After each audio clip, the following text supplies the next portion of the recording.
In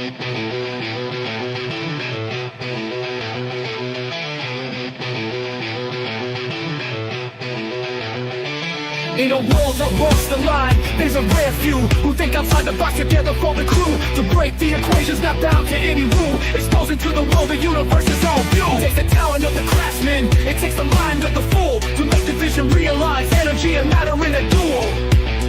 To a break, to a duel. The old man Bills was running through his head. Cheryl probably got it hiding under his bed. Penny up to Annie making power for days. Don't listen to a word that the straight dope says. Mike building batteries that power a ship. Victor comes and talking math, that's the water spiral dip. Sean chucking plasma volts a mile long. Sheila on the video making tones of the prongs. Burning breaking matter, they said it couldn't be done. And to all the people in the chat, I know you're having fun. So it's time to spend your Saturday with the dope and old man Bills. Hello everyone, welcome. My name is Nathan, otherwise known as Old Man Bill. Joe will be joining us in just a second here.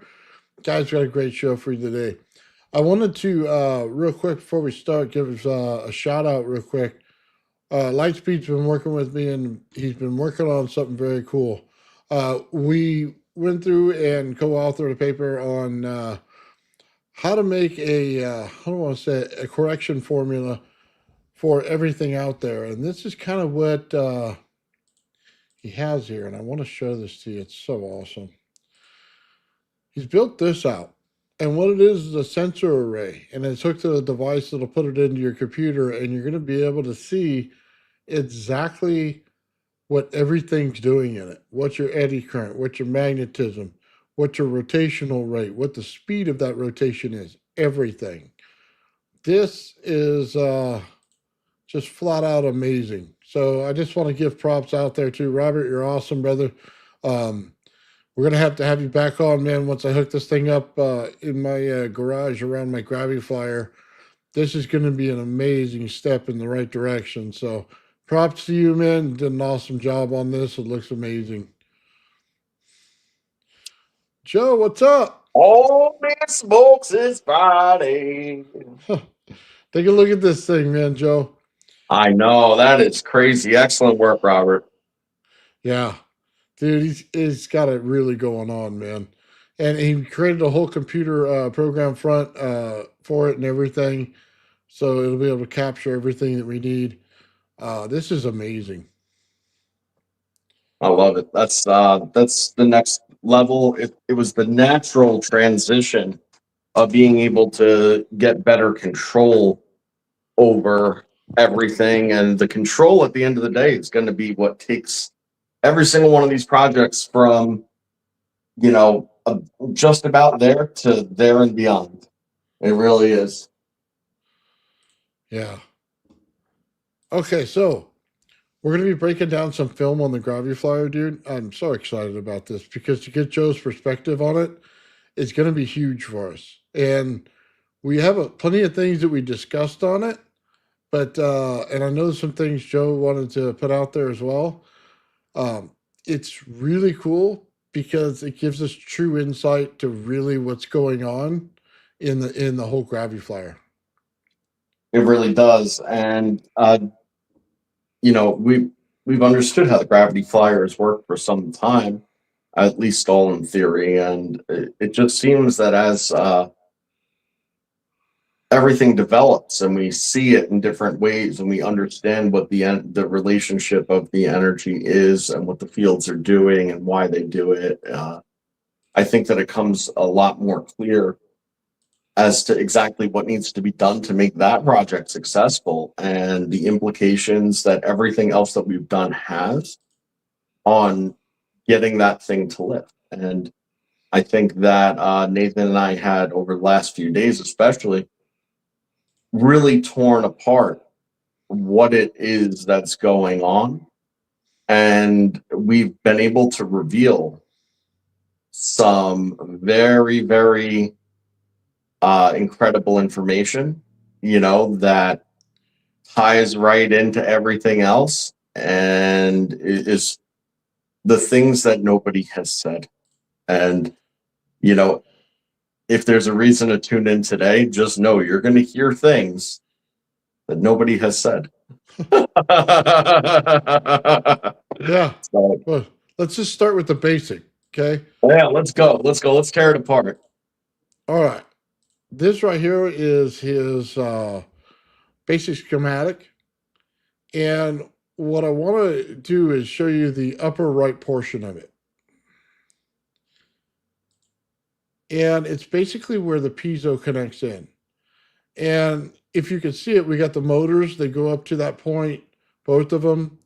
We got the piezo disc going right over the upper motor. You can see it right there. And it's going to the transformer. And that's the way the circuit builds out. What it doesn't show is the motor control connected to it like this does. So I know a lot of people say they're separate. And I just want to tell you that they're linked. And we found the link. And it makes perfect sense why it's there. It also makes sense to why it doesn't work without it being there. So I just wanted to show that, and then we'll go on to the next one. So give me a second on this. And then I'll pull up the next one.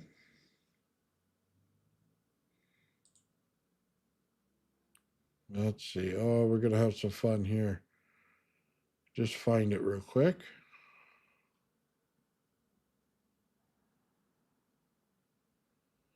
And of course, it's not where I put it.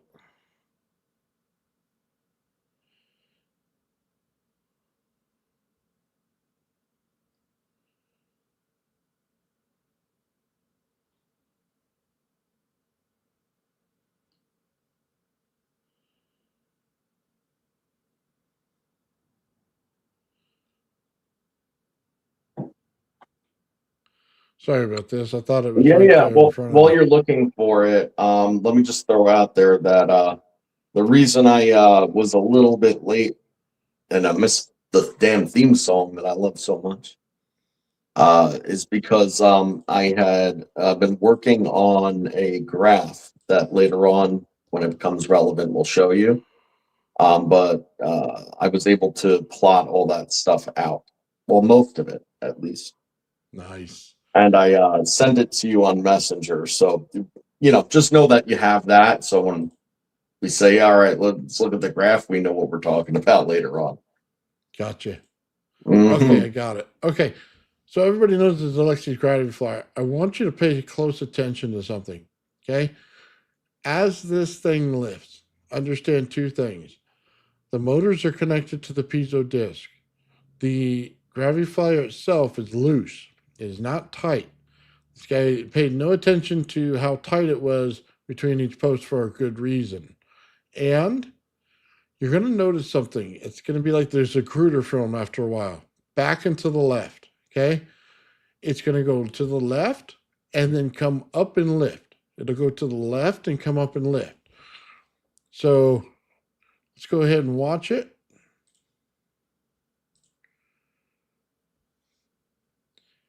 And as we see right now, it has a tendency to want to move to our right as you're looking at it. You see that right there? It'll move back to the left in order to lift. Right there it goes left, then goes up. Left, up, left, up, left, up. Goes to the left and up.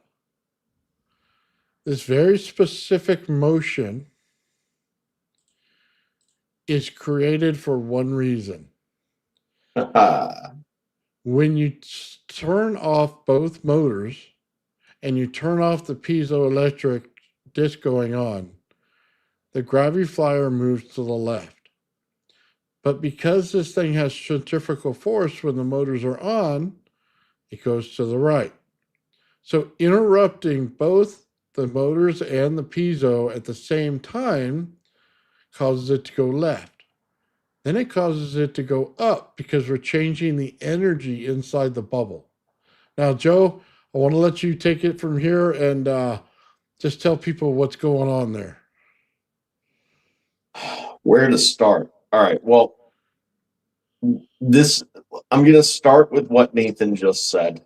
Okay. And then work backwards a little bit because in this, is a very, very probable cause as to why nobody else has gotten the Graviflyer to lift.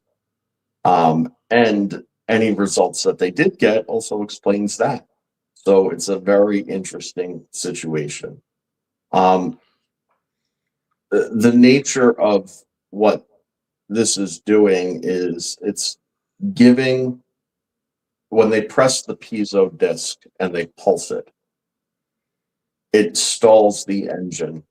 Okay. But the motion of the rotational forces are still there. And what that allows it to do is go from this forced state where it's building the field. Okay. And it allows the disc to actually reconcile a new differential that's occurring as it lifts, because the dampening has changed. And once that occurs, there's a new frequency that's achieved because it's no longer being dampened by the connection to the ground. And that's really the only way that the phase shift is able to occur, is if that stall happens, because it needs to allow the force that's about to take over actually take over. It can't be a driven force at that moment. There's degree of self-modulation that's ultimately going to occur. And then that ties into the next part of it, which is the ambient field interaction. So how the Graviflyer works is, like we've said all along, it creates its own fields, okay, which are interactive with the environment. Okay, and through this interaction with the environment, it's able to separate itself by inverting the field. Basically, it's running everything that's running in reverse, and able to create repulsion of itself to a certain degree because of that. So, Yes. okay, so I just want to get at this a little bit. We're dealing with the angle of the Earth versus the angle of the Graviflyer in order for lift. And Yeah. it goes like this. Based on where you are on the Earth is the degree you're going to need for lift. So if you're on the upper hemisphere, you're probably more like this. If you're down where I am in California, it's more like this. It's a set of degrees you need for lift in order to align yourself with the actual fields that are going on.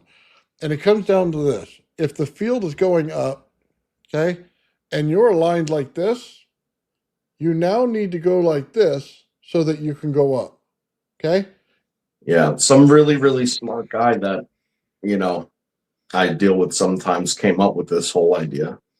And, they just realized that in order for the energy exchanges to occur, they have to be parallel.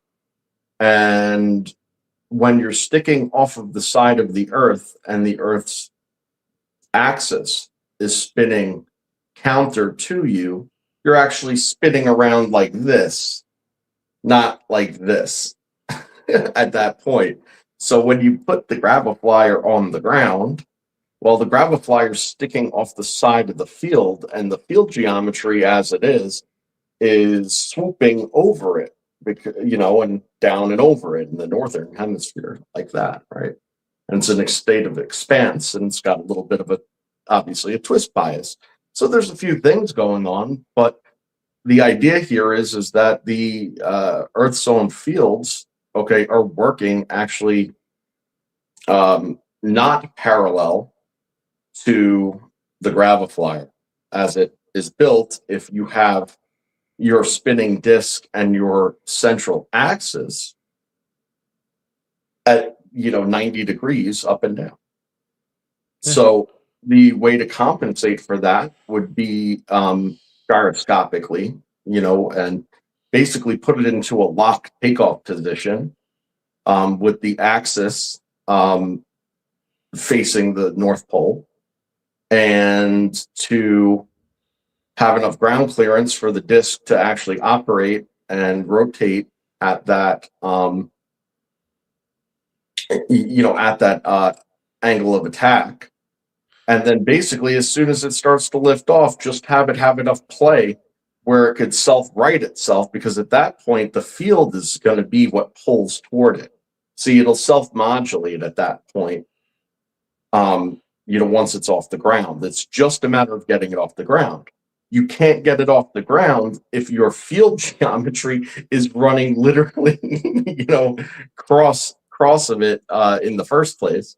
So that's the one of the big things.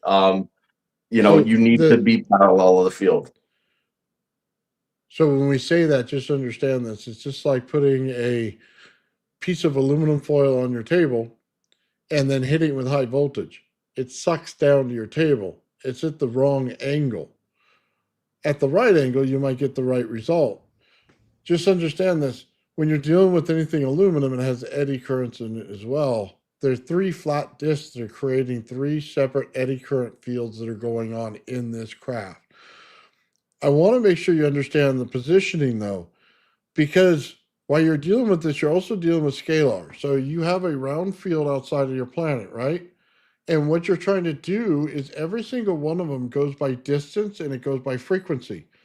So as it goes back, okay, it goes up at an angle. What it's doing is it's jumping frequency zones inside that scalar. So as it goes back, then goes up, just like that every time.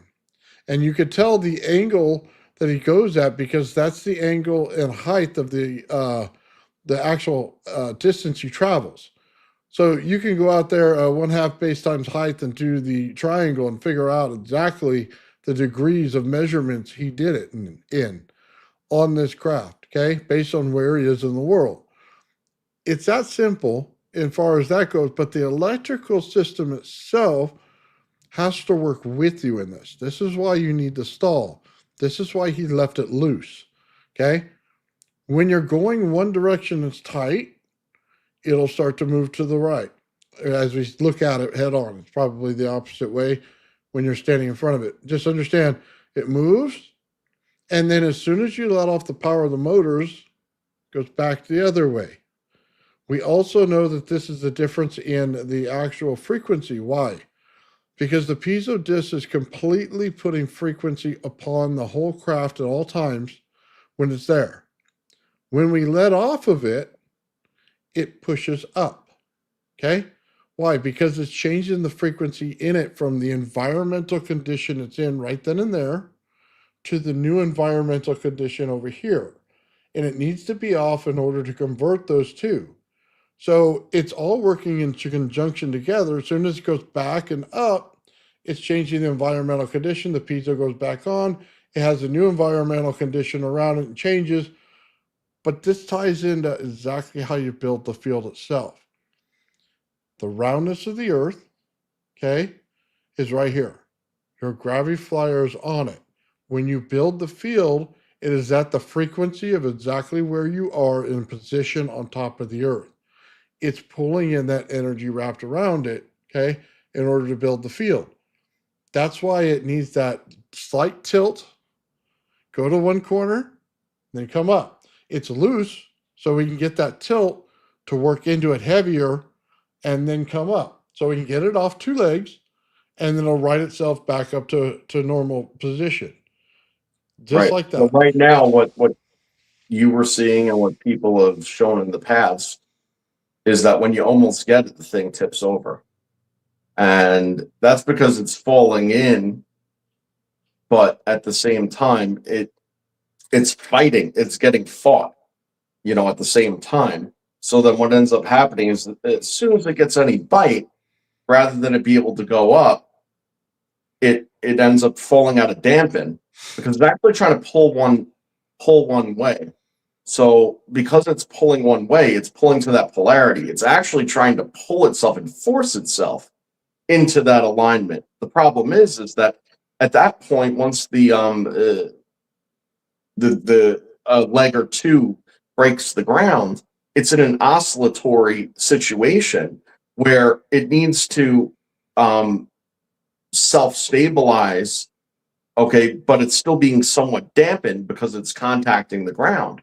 And every single time it contacts the ground, it ruins the resonance and the field and everything going on in it that's actually promoting it, forcing itself into that situation in the first place. So it becomes self-defeating, and what you end up with is a Graviflyer that'll shake and get a leg off the ground, but then bang and it stops or flip over.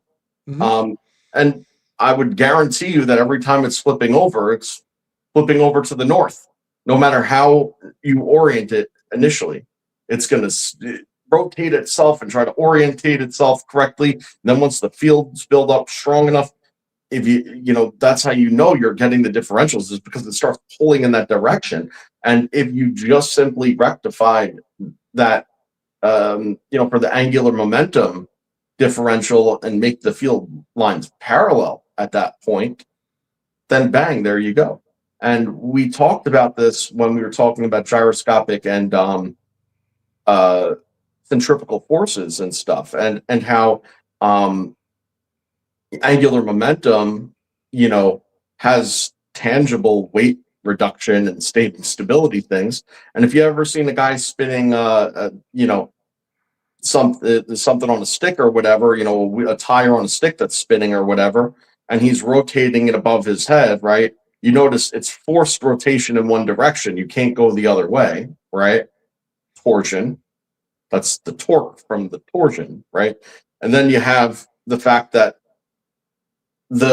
because gravity pulls straight down to a point, okay, and it's an ever finer point. So you at the surface, you actually represent, a larger area than the point that you're pulling toward. Which, keep that in mind with when you think about what gravity is. Okay, it's relativistic in that regard,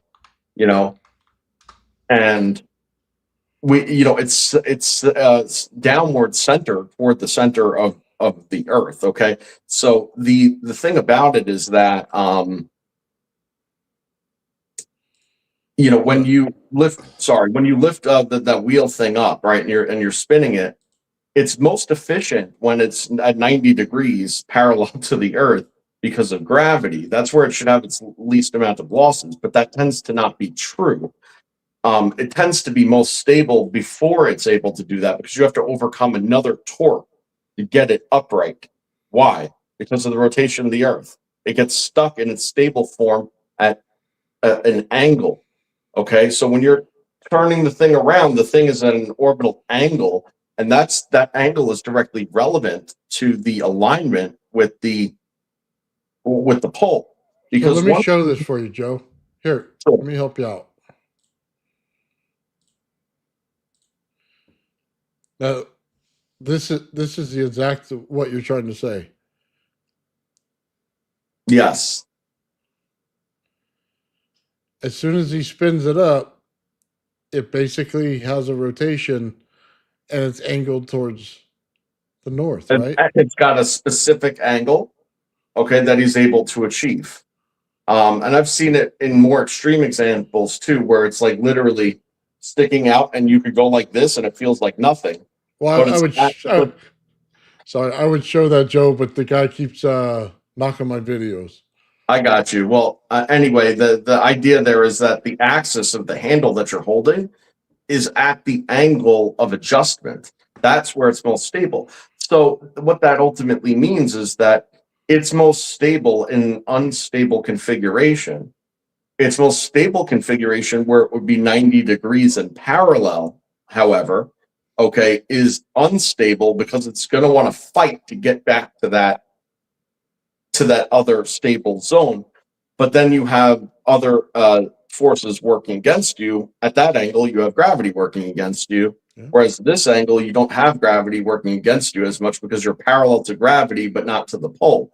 So in order to rectify this, you need to have your alignment correct with the pole, so that everything goes good. If you're standing on top of the magnetic North Pole, or the Earth's axis, or whatever you want to think of it as, right? it would be spinning up, straight up and down 90 degrees parallel all day, anywhere within the polar cap. Okay. And that's the thing, is that there's tolerances here. Okay. So there's certain degrees of being off that is totally acceptable and it not have losses. But as soon as you cross out of that threshold, you have major losses. And the further you get away from the pole, okay, it starts growing exponentially, because the diameter of the Earth, every few miles you drive south, the diameter of it goes up exponentially. Mhm. So Well, it's I want to point this out, Joe, and all that we're saying is it's doing the same thing. It's not using that angle for anything but lift. So just understand this. When it comes back to the left and then comes up, it's using that angle that we're talking about, right? But then when you hit the motors again, it stabilizes, right? And that's just centrifugal force right there. So it stabilizes on the centrifugal force. It lifts by the angle that Joe's talking about here. So every time that you take off you got to remember the piezo's on all the time. When you take it off, it's able to go by the lift factor. When you put it back on, it goes back to the stabilization factor.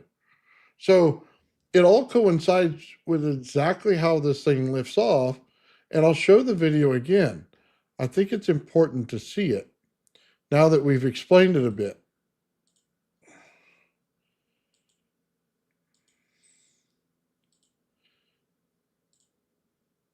So there you go. You can see it. And it's going to tend to go to the right. You can see it there. It's going back to the left right there. You hit the button. You're going to hit the button again right there and there. And then you hit it again there. You hit it again there. Look, it's predictable. I could put this thing on a stopwatch if I want to. This is exactly what he's doing. He's playing with the two Earth fields. So you got to remember there's magnetism on one side and eddy current on the other. And they're not counter to to each mention, other. sorry to pause you, but it's critical to the video as we're watching it. You could Mm-hmm. see the angular difference in Oh, the yeah, you want bottom to see plate. You Go could ahead. see the angular difference, okay, and you could see the variation as well that's occurring as it's moving through. That's because it's self-modulating itself in that particular alignment. And there's something very, very, very important to remember about this video and Alexei. He is from northern Russia. Okay. He doesn't like it, because I said, right, there's a certain amount of tolerance that would be otherwise allowed. This amount of tolerance of a handful of degrees in either direction, is plenty in his circumstance, because of where he is. Right. But we're not there and nobody else is there. So when he gave out his specs, okay, in fact, you could see it literally going up and down, whoop, whoop, whoop, whoop, Yeah. from Oh, the yeah. base. Okay. It's gapped. It's gappy as hell for that reason, because that's it allowed to self-modulate.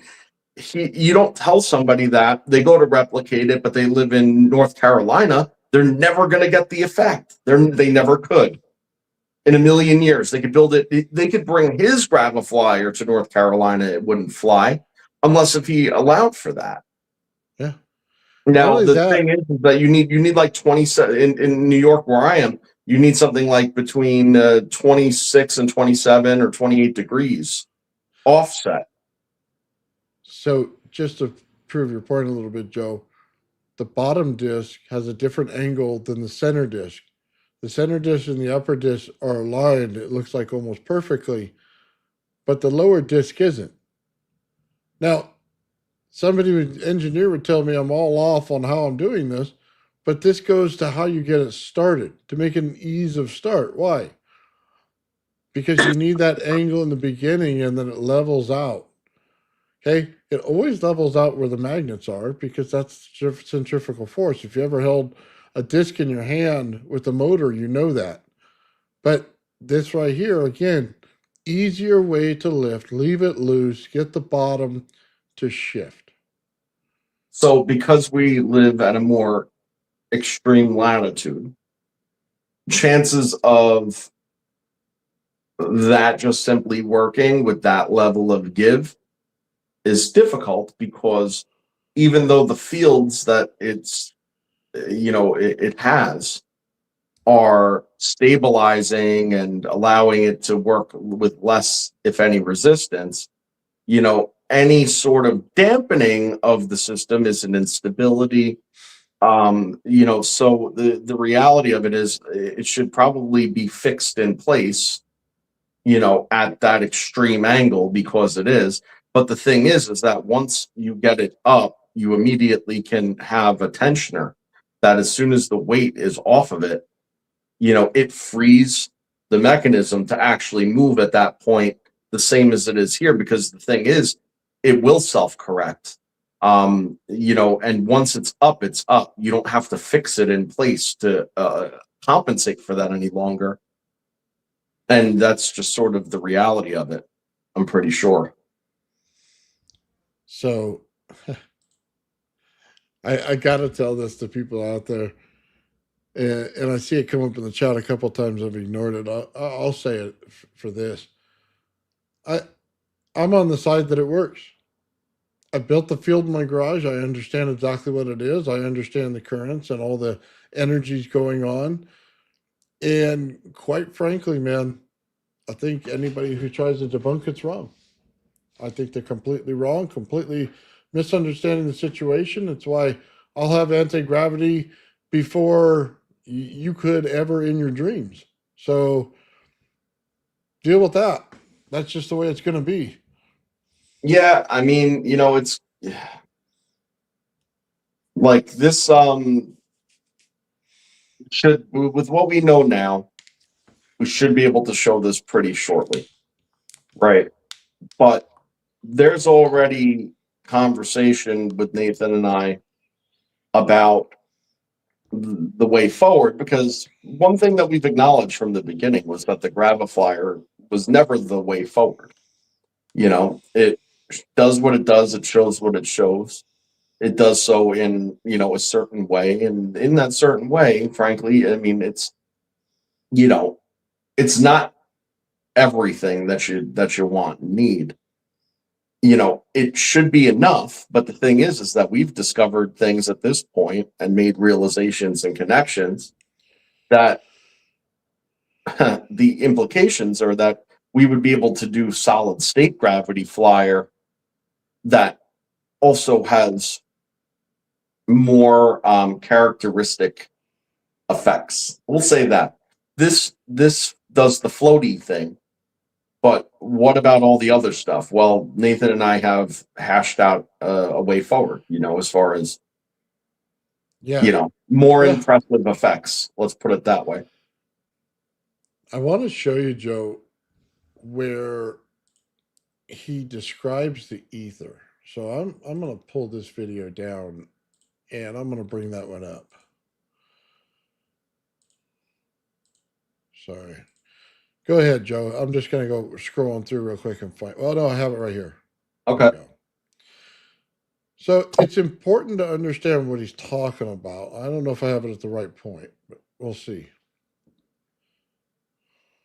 Такого же плата вы увидите и в полуосвещенном помещении. Их хорошо видно. Ну так вот, я тут начал проводить некоторые исследования, продолжаю тему гравелета Гребенникова. Хочу сказать кое-что. Некоторые люди, судя по вашим комментариям, разделились на два лагеря. Одни говорят, Гребенников шарлатан, вторые говорят, что он гений. Так вот, давайте не будем принимать ни ту, ни другую сторону, а просто возьмем, пройдем по цепочке и сделаем все, что сделал он. То есть построим гравелет. Потом уже либо докажем, либо опровергнем эту теорию. Итак, с чего начнем? Хочу сказать, что вот фотография, которую вы видели, когда Гребенников подпрыгивает на своем аппарате, все говорят, он подпрыгнул и сфотографировал в прыжке. Я тут, кстати, тоже в гараже пробовал на подобной этой швабру приставил, кстати, я разобрал эту конструкцию, тоже попрыгал Well, he's и talking понял одно, Russian. что вот этот капюшон, Let который me Yeah, just сейчас say у него в dead квартире, fish. он не может, He says так it сказать, may как work. I don't doubt it. It just doesn't look откинуться. Это его, как сказать, подняло по anything even гравитации. close to what I Так saw. вот, я уже начал Don't сборку you worry, гравелета. buddy. Сейчас я вам покажу. Don't you worry, buddy. yeah. Итак, блок панели у We меня уже will почти impress готовы. you. It will take some time, but you will Я be impressed. собирал их из этого металла, обрезки, которые у меня остались. Но это Trying не to find главное, the это picture of части where he вееров, которые у said него it. были в платформе. В нем еще Гребенников указывал, что у него там стояла типа сетка и... Видите, вот эта сетка, типа пчелиные. Вот помните, в своем Here it одном is. мелкие точки на черном фоне, вентиляции, а ты приглядись, вот эти маленькие точки, которые мигают, оно похоже как, знаете, So как he's basically телевизор, telling you look включаешь at closer at the темное, dots. когда нет This is what никаких the ether каналов, looks нет like, трансляции, except for это it's белые not точки хаотически this мигают. color. Так вот, It's та же самая shimmering. субстанция и видно сейчас. Итак, сейчас возьмите, просто закройте руками лицо. Well, that's what ether looks like Вы when it's in должны a state of увидеть какое-то, знаете, exchange. какие-то You мелкие know, точки He's на trying to черном show фоне, you not мелкие a clear белые picture. It точки, они looks a как little бы fuzzy, right? какая-то то ли Just go with сетка, it. то I'm going ли, to как, show you знаете, why. заполнена что-то Okay. вещество такое. Она слегка And пульсирует. you'll Вот see это. it a little bit, and I don't Мелкие think you see it хаотические here, точки little так. shimmers on the bed. Это вроде как не дым, а вот как вот похоже на выключенное Yeah. изображение телевизора, оно мигает. And Я you see them in попробую the air вывести что-то sometimes, примерно right? такое. Как I вы see видите. them all the time, Итак, actually. вот, теперь I used откройте to be able to глаза, see them when I выключите в was a комнате kid, свет. И в angularly from полу rooms. прозрачный. You know that? I didn't know that. Yeah. When I was a kid, I used to be able to look at the corner of a room and literally see like it going like that. Right, right. Yeah. Okay, hang on a minute. So let me switch this. The reason I say that is because we've seen this before. And I'll show you right here where it is.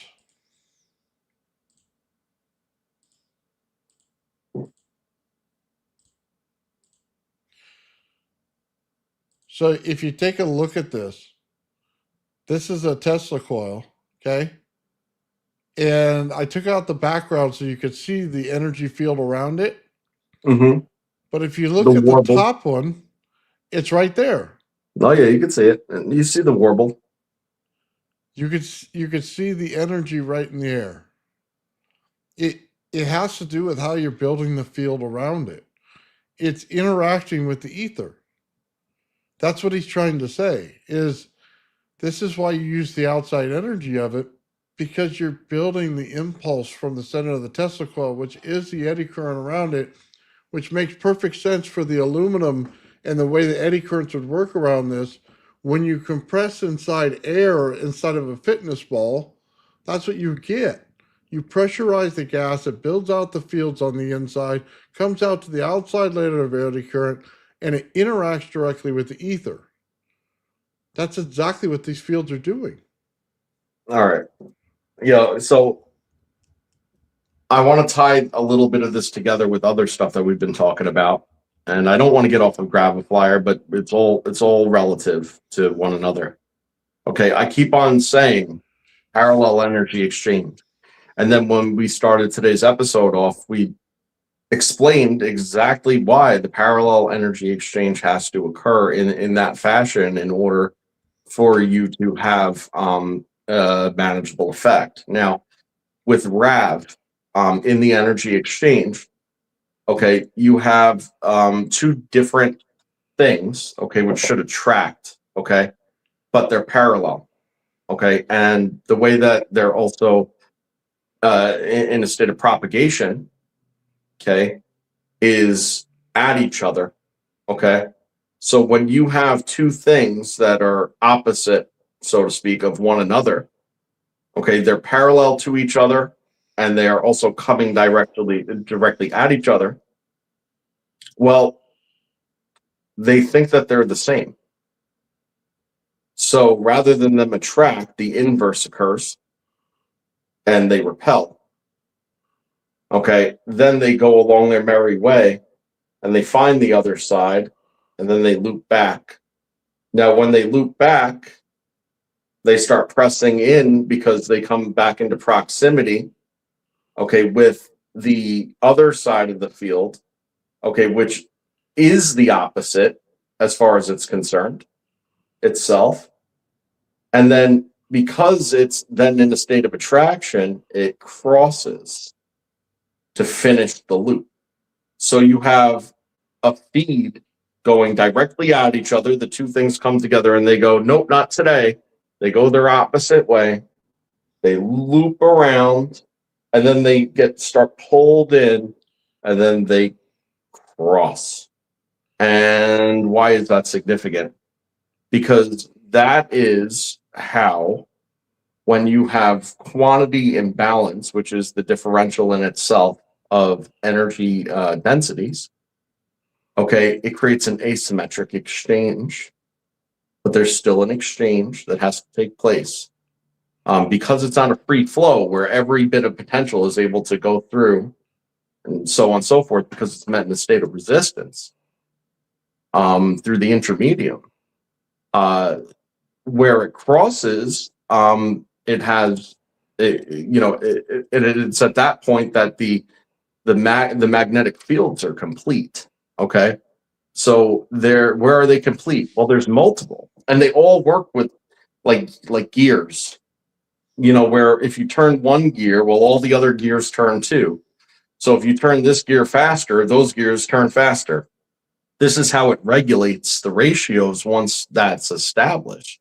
And what you find is that you have a cathodic bias magnetic field, you have an anodic bias magnetic field, then you have an anti-RAV magnetic field, and then you have a RAV magnetic field that all are conjoined like gears with one another.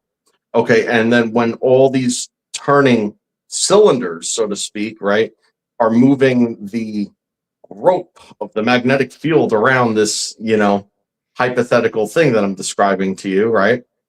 Well, what occurs at the points of interaction where the fields start to drop off, okay, is more eddy currents, right? So then the eddy currents are the cylinders, okay? So those are the cylinders. Those are the gears or the pulleys that are pulling the belt, so to speak, right? It's like a pulley thing going on, and the eddy currents are the pulley thing, and the eddy currents are the difference between a magnetic component, okay, and a magnetic field. All right. Now, the funny thing is that the eddy currents, okay, are opposed to the magnetic field, but causally of the magnetic field, but not always, because other things other than magnetic fields can cause eddy currents. We know that. And if they're controlled and non-turbulent in their nature, meaning that they're recycling, okay, then they could actually become a precursor to a magnetic field as opposed to an emergent property of one. They're working together because as soon as you put a magnetic field and an eddy current together, you have convection. As soon as you have convection, you have entropy. As soon as you have entropy, you have lift basically on just the heat and cold factor alone. But I also want to say this to a guy in the chat, not realizing what's going on here. You cannot put 1,000,000 volts into a craft and stand in it. You can't put 1,000,000 amps in a craft and stand in it. You're misunderstanding the situation. You could build a field bubble out of 12 volts. You just have to multiply energy levels to get there, but you're going to get there. And it would be perfectly safe to be inside. The difference being is we're not using energy in the craft to fry you like you're thinking. We're using the energy of the earth to move you. That's the difference. That's what Joe's describing, the eddy currents, the way the earth moves, the angular direction. All that has to do with energy of the earth itself. you're just borrowing it on the outside of a bubble. And when you do that, it looks like a little penny store candy. There's a center, and it comes out with two vortexes, top and bottom. It's as simple as So, that. You're just so riding the line of the magnetism as you go up, is what you're doing. And you're uh getting spin out of the eddy current. all right. That's So how you're check going this up. out. This is where we're gonna take this shit to the next level. All right. So I've talked about the formation of the RAV before, and this is in context again of the Graviflyer, and we'll get there, and it ties right into the energy fields. Okay. But we've talked about the RAV formation. I've described before that when the magnetic fields collapse, okay, they when they form rather, okay, they turn toroidal. Okay, they go from a two-dimensional rotation, okay, and then they turn parabolic, okay, and it's a sweep where one thing is surrounding the other. That's your vortex, and that vortex is like a diamond, and it pinches off, right, because of the compression. And when it Mhm. pinches off, bang, there's your sphere. And once you have that sphere is your complete magnetic field, eddy currents, and all the whole 9 yards, etc. But how did that form in the first place? Well, the Kelvin Helmholtz effect, okay, is how that formed. That's wave shearing. All right. It's a perturbation. All right. It creates a stuck perturbation that's in a form of spin. All right. That, by the way, is my theory on how electrons and all particles, which are basically electrons, all form. Okay. No matter what they are, that's a story for another day. We'll go down that road later. But there's something critical to know is that once you have all of these magnetic fields, okay, that are all interlaced in a form of asymmetric energy exchange, okay, all the differentials are the formation of the eddy currents. The differentials, the asymmetric differentials, and the eddy currents, okay, are secondary cause again of Kelvin-Helmholtz effect. Now, what that means is that you have side vortices which occur on the side of RAV. Why is this significant to RAV? Why is it significant to Graviflyer using a RAV? Okay, meaning a solid state Graviflyer. Well, it's significant because A, the satellite that forms off of the RAV, okay, it forms directly off the immediate magnetic field of the RAV itself in a locked position. Okay. That's because there is particle accumulation that occurs at that very spot. Okay. Then here's where, you know what? I got it. Hold on, watch this. Let me blow the smoke off of my pistol real quick. Okay. There's a second vortex that forms on the back end. The second vortex is where all the high energy density is stored in a vortex well. Okay. And then guess what it does? It's got a invisible feed of high energy to the RAV. Oh, please let me show it. And it's an exchange that occurs from the RAV to the magnetic field, gets sucked up into the vortex and then compressed. Okay, but it's in the state of potential. All right. Then when the RAV needs it, it takes it, it regulates it, and keeps it regular. Every so often it starts to run dry. You know what ends up happening? It goes and it goes and it goes and it gets sucked in. And one of two things happens when it gets sucked in. It either revives the RAV and the RAV will brighten up, okay, or the RAV will actually collapse and spit shit out. All right. That's it. It's an instability, but it's not. And what that vortex is called a polar arcade. Okay. Okay. And it is not a three-dimensional storage. It is in a state of potential. Okay. Which explains why it appears as a lens flare, which is awesome. That's why it's dynamic. Is because every time you move in relation to it, a new cross section of it is being revealed to you in relative proportion to its fourth dimensional self. Ah! Uh, nice. Love it. All right, Joe, check it out. This goes to your explanation. Why does the angle matter? Take the RAV as the center and the core of the Earth. Hmm? The way the magnetic field builds out is the exact line where that big bubble is, okay? You see this big bubble? That's the line. This right here is the energy field you're building around your RAV.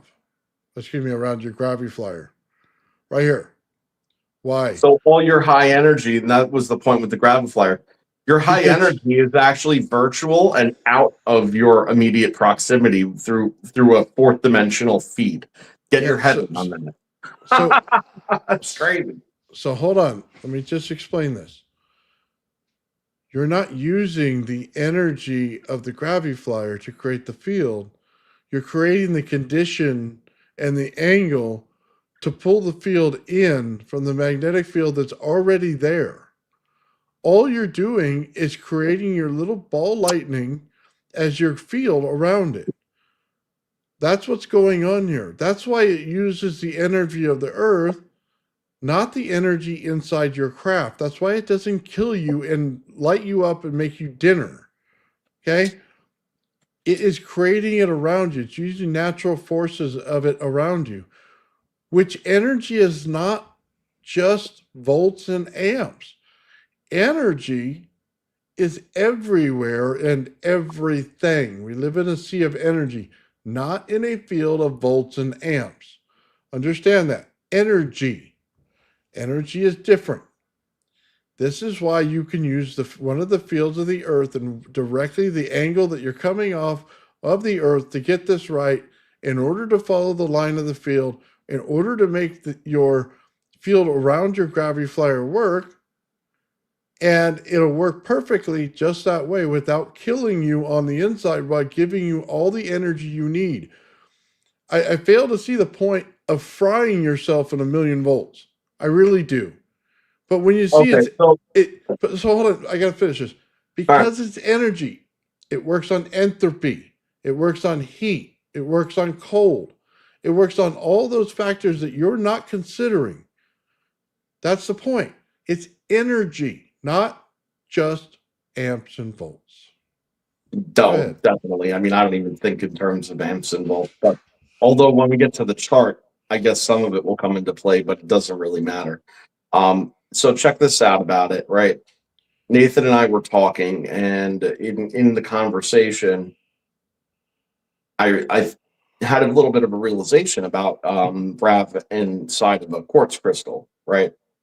The fact is that it, although I've theorized and I believe still, that you can get a RAV inside of a solid clear quartz crystal and just have it there, okay? I realized that having it directly in the lattice is actually totally unnecessary. And if you were to take a naturally terminated piece of crystal clear quartz, okay, and you were to drill it out on either side, okay, and then on one side you just put a little bit of seed material, as we call it, intermedium material, clay or whatever have you, plug in the bottom, and then you were to just burrow out the center so it's a larger sphere. Use a ball bit and a long ball bit so you could get in there and rotate around. You get it as good as reasonable. And then you could build the RAV right inside of the piece of quartz, and it's going to have the same pretty much effect without having to want to blow it to pieces. It's going to induce a very high frequency and extra voltage from the piezoelectric in resonance with whatever's being built. And aside from that, it's both its material and its electromagnetic properties, okay, would causally remove the ambient interference that is potentially occurring in general, which might actually render something like having to worry about your your tilt isolation and shit like that like totally a moot point, because you might actually be isolating the RAV at that point from the ambient fields. So it's able to just build out whatever it has to and just self-modulate in that regard by having free roam of the sphere itself. Then all you have to do is manipulate the axis of the crystal in order to navigate what you're looking to do. And it would all still be relative to the poles, in terms of the axis vectoring, which is what we were talking about when Victor was on Monday, which was an excellent show, by the way. If you missed that, definitely go back and check that out, people. But yeah, there's big things here. Yeah. I'm looking for a picture, Joe. Sorry. All right, sure. Okay. I want to show this, and I don't think that it's going to quite do it justice yet, but I want you to see something. Do you remember Sean building this? And he wanted to wind it. Okay. I love this because it comes into exactly what we're talking about with the earth and how it works. Okay. You see how it's like an orange. If we just rounded the top a little bit where the lines are, okay, just like an orange, but then I wound it like a motor. I'm just going to keep going like this, right? Up and down and all the way around. Then I go over and I say, okay, that's great. I'm going to remove the outside right here, this little ring that he put around it. I just want the core, just the green part, right? But then I wrap this around it. Okay? And I'm going this way. If I put aluminum on this, okay, well, I'm drawing a certain force to it. Just understand what I'm getting at here, Joe. You've probably already seen it.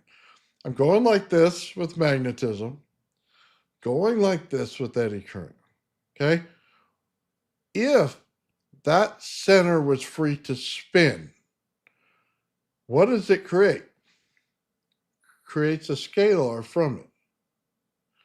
It's one of the most interesting things about a solid state. But where does the outside number one coil go? Well, let's go back to the green one.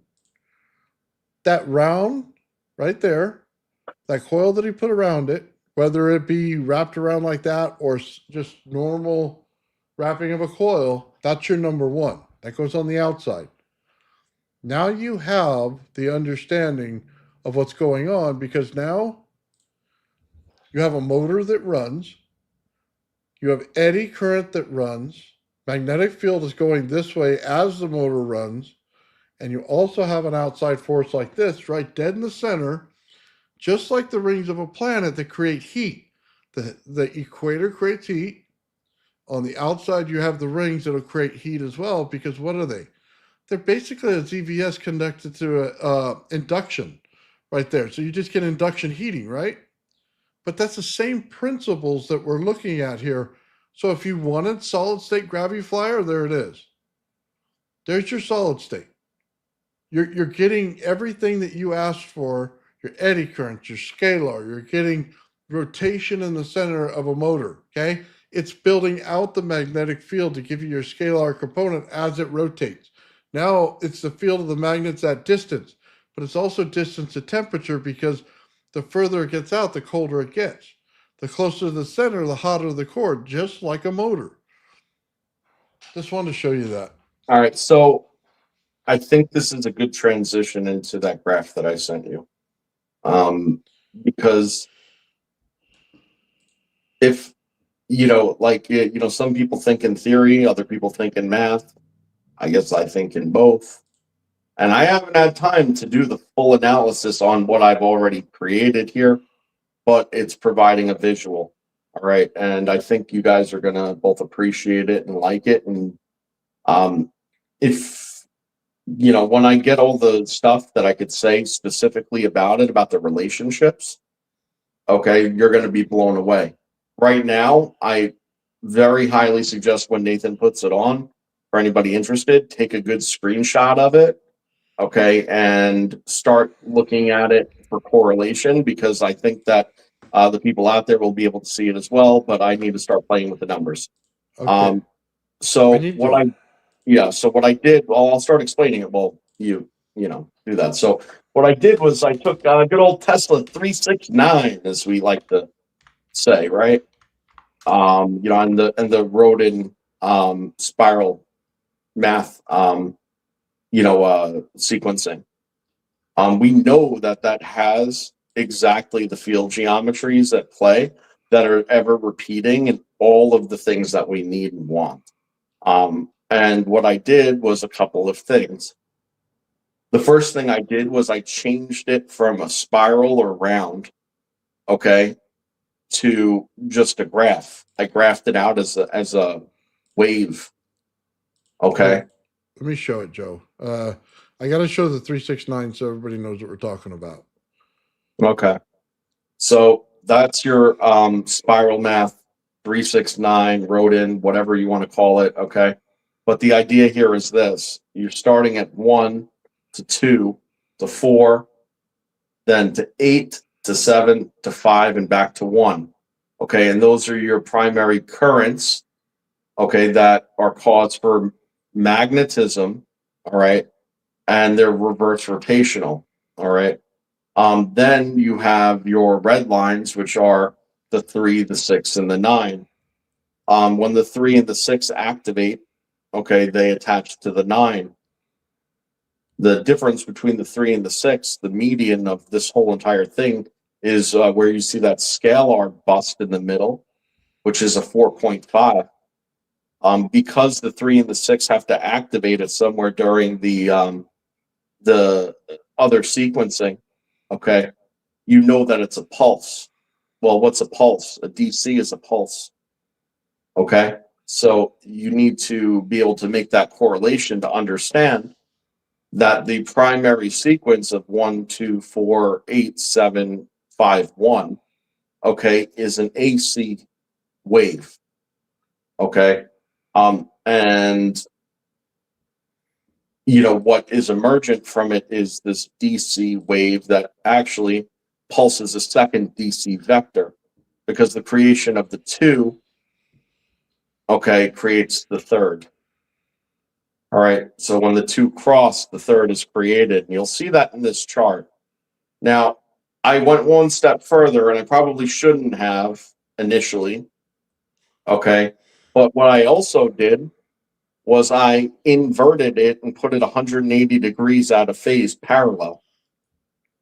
Okay, and what you're going to see here is all of the relationships between magnetism, AC, DC, the emergence of third vectors, when it pops out, and what your over unity looks like. That's what this chart shows. Okay. And again, I need to play with the numbers on the inverse side, because the inverse side is hang on. Rather than go by memory, I'll just okay. So the inverse of it is 9862359. Okay. So that's the inverse of it. The relationships and proportions are all different. And I understand all the relationships on the standard model of it, but the inverse is yet to be fully realized, and that's what I'm going to have to do.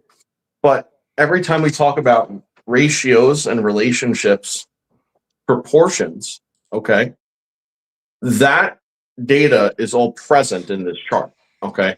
So it's just a matter of, you know, me being able to extrapolate it like I had for the one side already. Okay. Because I have most of those relationships already charted out. And as my conversation with multiple people, including Victor, who is like very, very good at stuff like this, has been like, yes, you've uncovered some stuff here. So this is, you know, it's good stuff.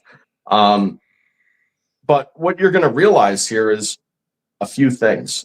Okay. The first thing being that this inverse relationship, you know, its overall waveform as it's canceling out is of smaller and higher amplitude.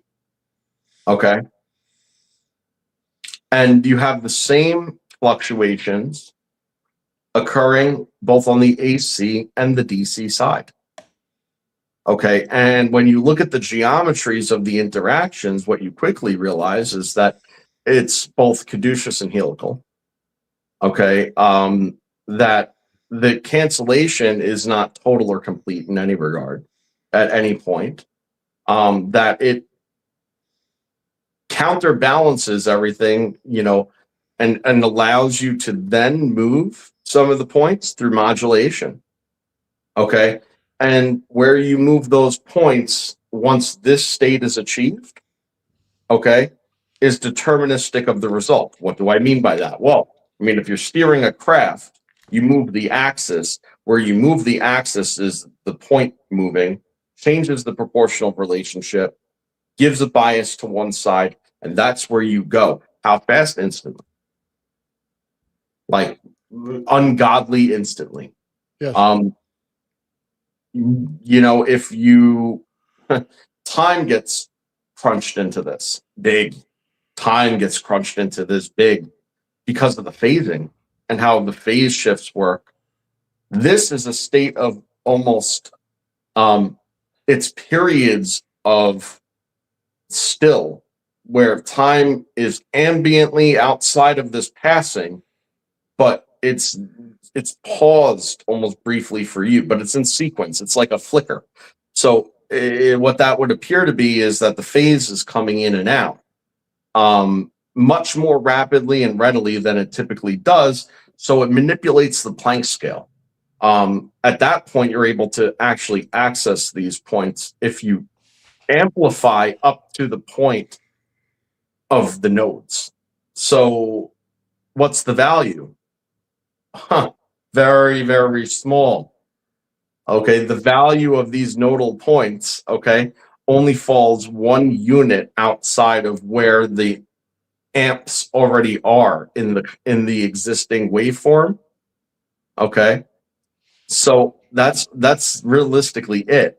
Once you could achieve that, then all you have to do is create any sort of bias, and where you point that axis would be potentially could speed up the passage of time, or I don't want to say it, but I mean, what's opposite of if you're going forward fast? Backwards fast. You go backwards fast, maybe. Well, I want to point this out to people too. When you look at the graph, it doesn't exactly look right, and there's a reason for it. When you convert AC to DC, it's 2 DC pulses for every 1 AC pulse. And it's significant for a reason, because AC is a slush. It moves back and forth. So every time you go over 2 DC waveforms, it creates the AC wave, but then it has to go back 1. And the reason it has to go back 1 is because it's a slush. Okay? So they go like this. They go back and forth. Okay? So you advance and then 1 back. Okay? And that's your AC. It always has to have the bounce back. Just understand that realigns where the points are as you do this. And it's like one of those little machines. They go like this with the make sound. Okay? But that's literally what you're doing here. You're going forward because you need a direction. You need a vector direction all the time.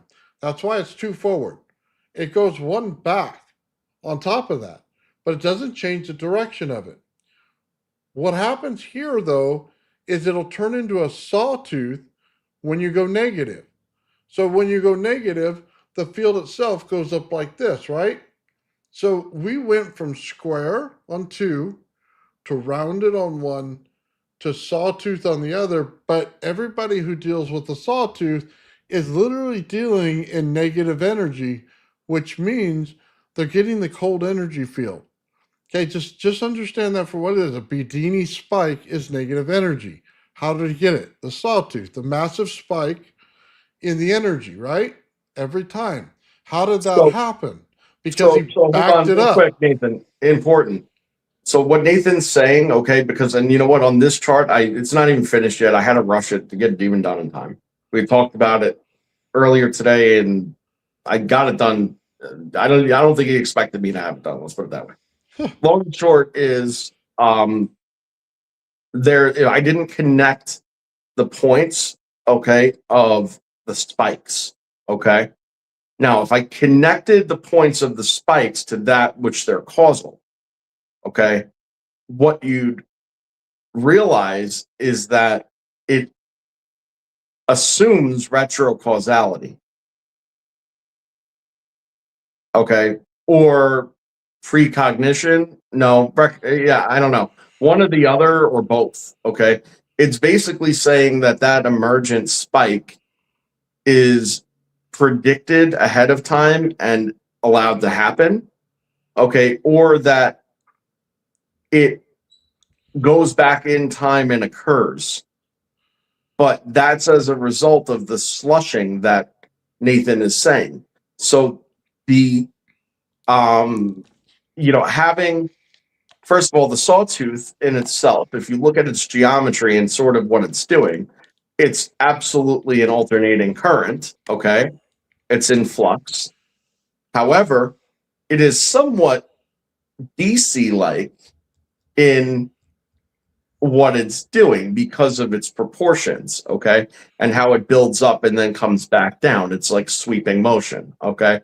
And the way that that interacts when it is a carrier for a direct current, you better hear me when I say this because I'm being fucking very, very, very clear right now. When the alternating current acts as a carrier for the direct current pulse, do you hear me? Okay, because there's reasons I'm saying it like this because it's like you've never heard this fucking before like this. Okay, you might have heard of carrier wave. Carrier wave, what? Nobody's ever said. I'm telling you, DC pulse carry is on the AC carrier wave, making its way to the spike. Okay, and you see it right here in the chart. Now, when it does that, and this is the interaction. It's again, you'll see that it would be retrocausal because you would see the points that are required for that red 9 dot up top all alone to occur has occurred before and after it. So it sits right in the middle. You see? And there's reasons for this because it's the 4.5 vector. That's what you don't see. You see, because the two DC pulses that are occurring, okay, allow for, with their interaction with the AC as a carrier, for the third vector to occur in a pulse modulated DC state between the 4.5 and the 9. Okay, so it's an emergent property of the two waveforms together. And I don't know how else to put it. There's no simple way to say it, Okay, so number one, time emerges from energy is what it is. And that means that time is an emergent factor in space-time, which coincides exactly where we were before with light speed out there. And it makes perfect sense. But I got to tell you this. I'm going to take this down for a second and just say this. What it's doing is it's playing with the entropy in your system because it's playing with the heat and cold level of your system. Just understand this. Energy by itself, when you pull the negative E out of the battery or the negative side of the battery, it's cold. The positive side is hot. Okay? As we do sawtooth, we're pulling the cold. As we do regular sine wave, we're pulling both. And then in square wave, we're going up to one frequency, goes across, goes back down. Just understand this. If you want to manipulate the DC, you have to do it with a sine wave. The sine wave converts it and allows it to go like this, right? And then if you want the negative energy, you must create a spike, which is a sawtooth in the actual whole thing here. But it messes with entropy because it's messing with the temperature in it, which means it's also messing with scalar. Everything that you see in this is the secret of energy. It is literally the law of energy and how it works in every single system. Even if you don't think it's there because it's dormant, it shows up later in high voltage. And then when it gets a really super world level voltage, then it changes a little bit again. but it was all there in the beginning. You didn't know that you had a temperature differential, an entropy, a radiation level, along with your voltage and amperage in the system. But Tesla 369 already told you that when you mapped it out. It also told you that time is emergent from energy. Okay? That's what it is. Well, It's what it also tells you is that even though there's an offset differential that throws the ratio off of a solid whole and leaves it at a fraction where these DC spikes happen to occur, okay, where where they interact and the way in which they interact proportionally is at 45 degrees. Okay, so they are literally going 45 degrees, across the entire rest of the process that's going on. And when you see the combined pulse, okay, that occurs, even though you would consider it cancellation, right? It's a pulse every single time. So you get a little pulse and a big pulse and a little pulse and a big pulse. It's like a poo, poo, poo, poo, poo, poo, poo. That's what it does. That's the sequence. But then there's more to it because all then to the you have, horns. yeah, you have a lot going on with it. I'm telling you, it's when you see what the DC is doing and then you see what the third vector is doing, you start to put together a whole entire picture of all these parts working together simultaneously, both apart but also together. You see, because once you separate these differentials, does this sound familiar, right? Once you separate these differentials and you put them both on opposite sides, okay, but then you let them combine in a controlled manner, okay, then you have your effect, okay? And what is the effect? It's however you situate it in a configuration. It's a It's the stable environmental plasma condition. ball, it's anti-gravity, it's propulsion, it's a portal, it's all those things depending on how you configure them, and that's it. And what do you mean by how you configure them? Well, obviously there's going to just simply be more advantageous arrangements in order to achieve this that would be best suited to a particular cause. Like obviously, if you have a RAV and the RAV is this big and you want to like step in through a time portal, I don't know that a RAV this big is the way to go. There's probably another way to do it. You know what I mean? Oh, I'm not really going there, but you get the gist. Well, okay. The RAV is built small, but it's built on energy level, not voltage and amperage like everybody thinks. So when you change the environment condition around it, like you put it in a vacuum chamber, we all know what happens to energy in a vacuum chamber. It grows. Okay. The size of it expands. So that's an environmental condition. That's like putting a RAV in space. It wouldn't look like a RAV. It would look much bigger. Okay. Just understand this. You have to change the environmental condition and you have to change how thin the layers are around it in order to make a time portal. But I will say this, Joe. I just want to make sure I emphasize this point.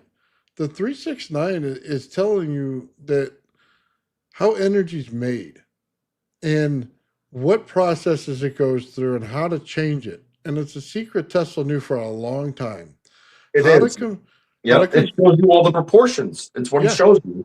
This chart has we talk about the codes all the time, right? This chart, as far as I know, probably has most, if not all, of the proportions right there based on where you go in this chart. And if I know that might not make a lot of sense now, and again, I'm still decoding it a little bit myself, but I have a really good idea. We'll go into that and then you'll understand exactly what I'm saying. You see, there's just certain number of relationships that exist that when you're like, okay, this is what the energy has to do, you look at that chart and then you look at the numbers relative to one another, and that tells you what you need on both sides and then what you get in the middle. So it's there, and you just need to see where the lines cross sometimes, Okay. and that's it. just let me say this, okay? So because we need to understand it. What are the relationships that are always said about a UFO? And you got to understand them. One, it shuts off everything in your vehicle as it sits over you, and then your vehicle's able to move after it's gone. That is simply the radiation coming from the UFO itself. It messes with all the transistors that goes on in your vehicle, and it'll basically shut them off like an EMP, but it won't destroy them like an EMP. Then it allows them to come back on. Okay, that's exactly what's in one of these fields right here, and it goes in with the 369. It predicts it. Now, Mhm. another feature of what goes on in this all the time is it's creating a radiation patch. You go there and then everything looks dead, and then it comes back to life bigger sometimes, and sometimes it's just dead. Well, it depends on which radiation you were dealing with at the time. There's two different types. Most people only think they're one, but there is two different types. One will put the radiation in the ground, mess with the water level, and allow things to grow from it. One will come down and kill everything. Okay? Two different types of radiation. Both are put into this field. We're dealing with negative energy, so we're dealing with the eddy current, so we're dealing with the type of energy that's in this. And that becomes very evident when you can understand that you're creating convection inside the earth, which is pretty simple when you're dealing with an eddy current and magnetic field coming together, because we do it in stoves all the time. But it also makes sense why there would be, how do I say this, the right energy levels to do things, and how one field confines the other, because we all know that eddy current holds in a magnetic field, but if you put it on the magnetic field on the outside, it pushes it away. That's something that's not really well understood, but is exactly the type of energy that this thing predicts, and it's in your anti-gravity craft, in that bubble, okay? What I'm trying to say here is everything that you look for when a UFO comes over, we found. You want to go start up a missile silo that doesn't have any protection of this? Go right ahead. Okay, it's perfectly normal. You can do it. It has to do with radiation levels. Good luck on being alive on the other side of that. I wouldn't do it, but you could. Okay. Um, you want to control your computer? Go over and put radiation around it. I bet you I could change every channel on your computer and hack every password. Okay. Well, so that's one thing about this is it's works off. It has scalar component. We know this. Yeah. Yeah, you see the scalar component emergent out of the multiple magnetic fields that occur. Okay, it has an energy store well. Okay, and we know that the main thing actually sucks the energy from the area. Like, but it's doing so in a controlled way, right? That's where the side of diffusion generally comes in. Now, that doesn't mean it has to be that way, you see, because once you already have it, if you feed it faster, well, then it fills the well faster, etc. Well, if you collapse it, then the energy returns to where it came from. Does it sound familiar? Sound like 1985 Bearden, right? Well, yeah, because that's exactly how it works when you have an energy well where the energy is virtually stored fourth dimensionally over here. But guess what? Science said it was canceled, except science also said that there's a fucking energy well of potential. So get your story straight. Which is it? Oh, and it's got to feed directly, a quantum feed directly back to its source. Are you joking me? Like, this is accepted science, and like you can't help but sit there and laugh about how fucking stupid these people are for not correlating. They must be so goddamn cowardice of being shamed by their peers, that it's like hide in the hole and just fucking keep the paycheck coming, because at the end of the day you realize if you say the quiet part out loud, they're just going to tell you you're out of your mind, but they're the ones that said it, not me. I'm not the one that said it. Well, yes, I Energy, am. hold on. Energy can't cancel, it compresses. Well, it, No, it hold goes on, hold into on. a state of No, no, potential. they always say this, and I just want to make sure we understand this. They say put the frequency at the same and it'll cancel itself, right? The problem is it doesn't. It compresses. So what are we looking at? It's a node. Okay, just understand this. It's the center of a node. You went from two waveforms to a center of a node. And what you did when you did that, okay, and just look at it. You have two C shapes, one on top of the other, that create your node. But what do you do when I wrap it on the top like a little piece of candy and open it up to a vortex? That's exactly what it does. You think it got rid of it. It didn't. It compressed it to a node. Okay? When it compressed it to a node, it went like this, little candy wrapping off to a vortex on the top and the bottom. And that's exactly what it did. It never cancels out because you cannot destroy energy. They wrote the law, then forgot the law when they say it cancels it out, because it never cancels out. It goes into a different dimensional understanding in geometry, which creates this. Okay? Then it creates the vortex on both top and bottom, just like that. It's as simple as that. They got it wrong. And then it just, yeah, it's wild because the math, the science, it's already figured out. It's already done, but the correlation, that's what they won't draw. Now, I mean, are we that smart that we figured out the correlation, or have other people figured out the correlation? And you know what I mean? And like, I don't think that we're that brilliant, so I'll probably side with the latter. But the fact is, nobody's talking about this. Nobody's talking about the relationships either, because you got to remember, as much as we want to sit there and say, you know what, it's a spaceship, so Earth doesn't matter because it's a spaceship. Guess what? Earth matters. That's where you are. Well, this dimension doesn't matter because, you know, there's other dimensional space that you can, okay, cool. But it's this dimension that you have to gain an access point to that other dimension. So it matters. You know, and you start to realize quickly that, as we said earlier, right, these eddy currents, these different field interactions, okay, the more gears and axis of motion, okay, that you add into a system is directly correlated to dimensionality, okay, as far as the physical construct is concerned. And then there's the other side of dimensionality, which is actual and geometric dimensionality. So one and the other are directly correlated, but one is motions and functions and how we can perceive it. The other is an actual place where something is that isn't here. And the reality is that we're seeing it, right?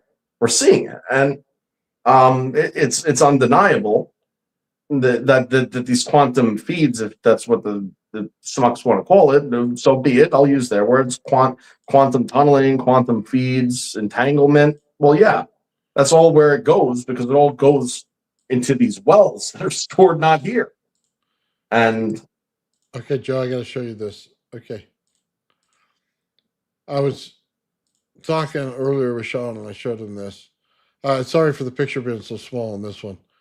This is the magnetic field, so we pretty much understand this already. Okay. Then we go from the magnetic field to the eddy currents. We get convection out of the two. We get scalar out of it.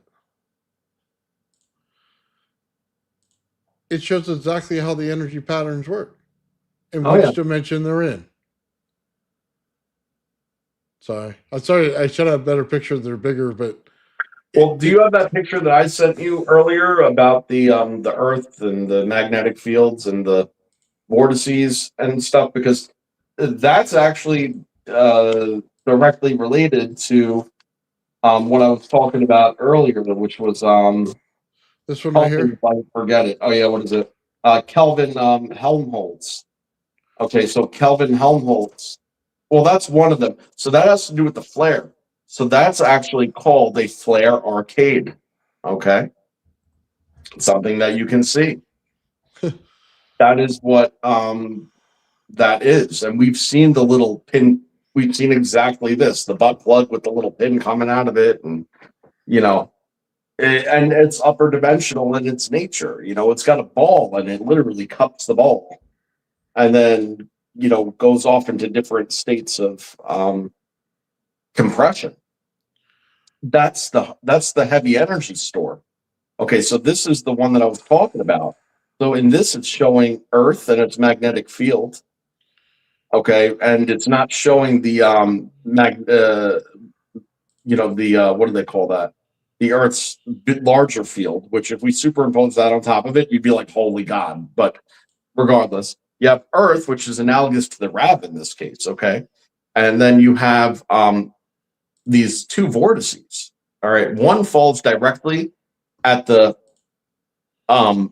end of the Earth's far as magnetic field. All right, and what that does is it actually acts as an accumulation, like a cluster. Okay, a cluster of, well, there's two energy types. So depending on what you are and what it does, for us, it's a cold energy type. We have the moon because the surface of our Earth is solid. Okay, but when you're dealing with like a little fireball on the outside, right, like the RAV, well, the cluster is a little fireball, like the RAV, right? So that we have this satellite that literally forms in this secondary vortex locked in position, just like the moon, non-rotational, locked in position as the Earth spins around, etc. And then what do you have? Well, you have this second vortex, the back one. That one is the one that is known to contain the flare arcade. Okay. And the flare arcade is the high energy density store well. Okay. And what do you see there? What the hell is that black thing going right back to the Earth RAV thing? Oh, it feeds the Earth RAV thing. Okay, Cool. hold on. I gotta show this, Joe, because it's the same thing we saw earlier. Oh, now it won't let me do it. Damn it. God, this is so frustrating sometimes.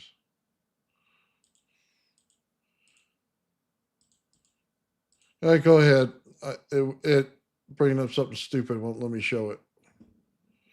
Oh no, I mean that's all I'm saying is that literally. So the lens flare, okay, our flare arcade that we're able to see, the fourth dimensional energy well, it feeds off to the RAV, and it accumulates its energy from the outer reaches of the RAV's magnetic field on the anode side. So that's what you have is you have this relativistic energy well that can only be viewed under certain circumstances and as a fourth dimensional object, which is absolutely subject to the position and perspective in which it's viewed, depending on what cross section of it you get, which is why it's dynamic, like a lens flare would be. And it's really, really, really incredible to realize that that's actually there and feeding the RAV. And we've seen the RAV eat it. We've seen the RAV eat it. So we know that that's what it's doing. And when the RAV eats it, it either survives and grows and becomes more stable until the thing actually fills again right away. Okay. Or it collapses. And that does happen. And when it collapses, well, it spits gooply gop out like, like that and loses its stability. So these are the variables at play, but these are the forces at work. It's wild. What a time to be alive. Yeah. Oh my God. I'm so frustrated right now. It's not letting me show what I want to show you. Let's see if it does it now. There it is. Okay. We go back to this, Joe. I just want to point this out. What you just showed with the flare, look on the upper right. You could see clearly the outline of it. And then you see the other side where it builds out. Okay. Both things are going on. You get your flare, it builds out. Okay. This is what these things do repeatedly. It's not the mistake. It's what comes out of the sun itself. So it comes out of the earth itself. It's continuously showing what it's doing. Continuously showing what it's doing. I agree. And all that bubble is in that flare is a 4-dimensional vortex that you're seeing a slice of. That's the slice that you're getting. You know, sometimes you could see it with the inner content separate of the vortex, which shows you the separation of energy states that it still holds, even in that upper dimensional state. But you know, you could see that the RAV feeds it through that magnetic field. The return is quantum and more direct, and you know, you could see that right through the central axis. If you line up the middle of the two, you would notice it matches the angle, right, So of interaction. And you have the light, okay, which is acting differently and actually going into a prismatic state because it's being pushed out. Okay, it's being pushed out by the feed. All right, and that seems to be what's occurring. yeah. Well, it also predicted the satellite. It predicted the satellite and it predicted the flare, yeah, and then called it flare. Yeah, it showed both, right? So you see the flare out there, you see the satellite, and you see the main structure of the Earth. And it predicts the same thing. It does it perfectly. Yeah, and the funny thing is they just think it's like a well. But they just view it like oh yeah, it's a vortex and it's got a feed and it's like a well, but like it's not like they don't give it any geometry or shape or anything like that because it doesn't tangibly have one unless you see it like this. Then you could tangibly see what bits and pieces of it are, you know, and that's where it gets interesting. Well, that's what's so great about the RAV because it's predicting everything. It's just in a small format. That's it. But it's showing you what energy does, and energy doesn't change in certain environments. Sorry. It just doesn't.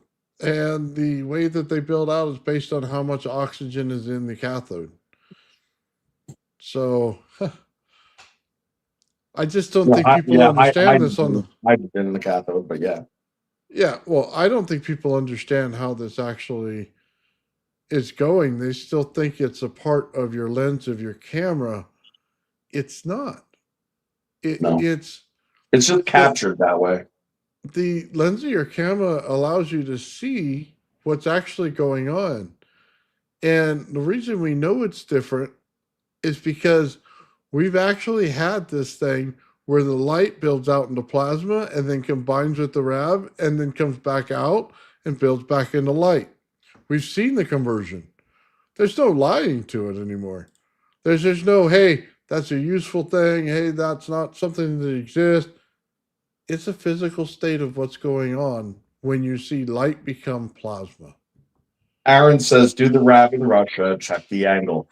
Good point. But what I said was a little bit, I think, more in tune, which is square your anode cathode reaction at 90 degrees and then adjust the entire reaction to the proper correct tilt for your latitude and adjust it to the proper correct tilt for your latitude and then make sure your axis is pointed north.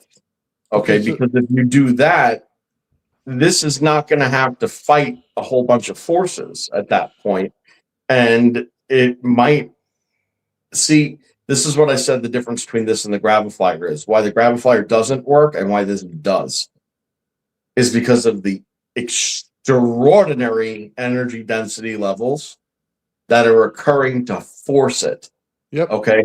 So it's actually creating enough twist and torsion because of the arc, okay, and in its close proximity and its ability to burrow and channel, okay, but maintain itself during huge amounts of resistance because you got to remember it's going through an insulative material at first, okay. Hold on, let's make this a little easier, Joe. take this thing, take your 45-degree angle, okay? This is all you got to do. And just pull it back a little bit of distance so it doesn't shock you, but line up your anode and cathode on this level. Where the angle comes out in light is where you are degrees on the Earth, okay? Where that field is, where the line that you need to hit. So if it says 35, then that's where you're at. If it says 45, that's where you're at. This line of where the light breaks out on both sides is going to tell you where your line is in the Earth. It's all lining up, and it's all lining up for a reason, because that's where the energy is, and that's where it needs the energy in order to make this type of thing. So as soon as you line up your anode and cathode straight up, you'll find your angle, just like that. If you adjust to that angle, it will have to fight less, is the point. Against the other ambient forces, which might be the difference between pushing it past the next threshold or not. Yes. And the next threshold you have to realize is greater field superconductivity. Okay. Right now there's isolated superconductivity. Yes. But if you're able to bring that into full swing, where it could then build out the fields ambiently because it's not working against the ambient fields, well, then now you've affected your environment with the ability of the superconductivity. You see, right now it's totally out of it's self-modulating and correcting and using a lot of its gusto to be able to maintain its stability. Mm-hmm. Do away with that factor, I mean, there you go. So I just wanted to say real quick, limited state in the chat. I see your comments in the chat just fine. I don't know what somebody else is saying, but I'm seeing them all. So I also wanted to shout out Traveling Fools and just say hi. And we're going to be on there later tonight, man. It's going to be a fun show. We're going to be talking about different things like the pyramids and things like that. Just a bunch of cool history things and how it ties into everything. So that's pretty awesome. Get back to this on the Graviflyer there, Joe. I want to say this. If we know that the field around us around, we know the angle that we need for the thing to lift. We figured out that we are really close to having this right. What is the main problem what we're dealing with? Okay. The main problem is the distance between the fields. This is it. Okay. How far does the energy in the center and the energy of the outside outline go at? Okay. We're this far apart probably right now. What Robert's doing is putting together the program of the sensors to get us to go here. Okay. So just think of it like this. On the one we're dealing with, if we have two flow, let's just say that they're at an angle, right? But both of them are going like this, and they're creating rocky grounds. They're giving me a really bad flow. I need to get it to laminar flow, okay, just like this. In order to do that, I need to decrease the distance here in between the two in order to get that. Once I have that, I have the higher energy state. I'm in a very poor, low energy state, and it's terrible. And that's what we're going to do. We're going to realign those fields with all the sensors around it and the programs that Robert put in there so that we can calculate everything. Funny thing is like what the Graviflyer does in essence is manipulate its own outer environment first, okay? Mm-hmm. To then create a gradient diffuse interaction with the environment. But then as the environment interacts with it, because it's a repulsive force, because it's opposite, okay, it ends up creating a repulsion, and that repulsion allows then the magnetic component of the Graviflyer itself, right, to actually build up, and the eddy currents too, right? And that's a big part of it. Is I say magnetic component, but I mean eddy currents when I say magnetic component. By the way, okay, the same thing. The eddy currents actually, because they're convection type, okay, and it's repelling, add to the luminosity of the between the layers, so that there's actually the same thing like the RAV has in its own layers, which are sheath zones, okay, where it's literally taking the ambient environment and then pushing it out and then twisting it around it so that it works like a corkscrew, like a root supercharger. I keep on saying, right? Like the two things, they like kind of like lock in, and twisting one twist the other, faster, faster, faster, faster, more fast, faster, faster, right? And then also pushing it out though, so keeping it away. And then once you have that separation, okay, well, now you've broken locality. Now all you need to really do is put one opposite force of what you already have, and then you have a repulsion circumstance of yourself, and now you're up. And that's it. Once you're up and you've broken the locality and you're up. Now all you have to do is point. Because as soon as you change any little bit about it, you enter into a hyper slipstream. Okay? Because the broken locality, okay, where everything's going up, if you just tell it no this way, it's in superconductivity, but also being ripped by the forces that are with it too, because they're disconnected, but they're like attached. It's like, it's hard to explain that, but I know what I'm talking about. Like, I don't know. I mean, it's not coming out right though. Gotcha. I just want to say thank you to Darren. He gifted 10 Old Man Builds memberships. Darren, you're awesome, we must brother. be doing something right, man. Thank you, Darren. 10 Old Man Builds memberships. Right on, brother. Yeah. I think Joe and I talked about it. We're going to start posting the conversations we have off air onto that, and you guys are going to enjoy them. I want to say something as well, because I want to show you something. And Joe and I looked at this, and we know what it is. Okay? And this is an actual real video of anti-gravity. And I spoke to the guy many times, okay, on this. Let me just see if I can't make it a little bigger. Same concept, different mechanism. So I'll rewind No. it again in case you didn't see it.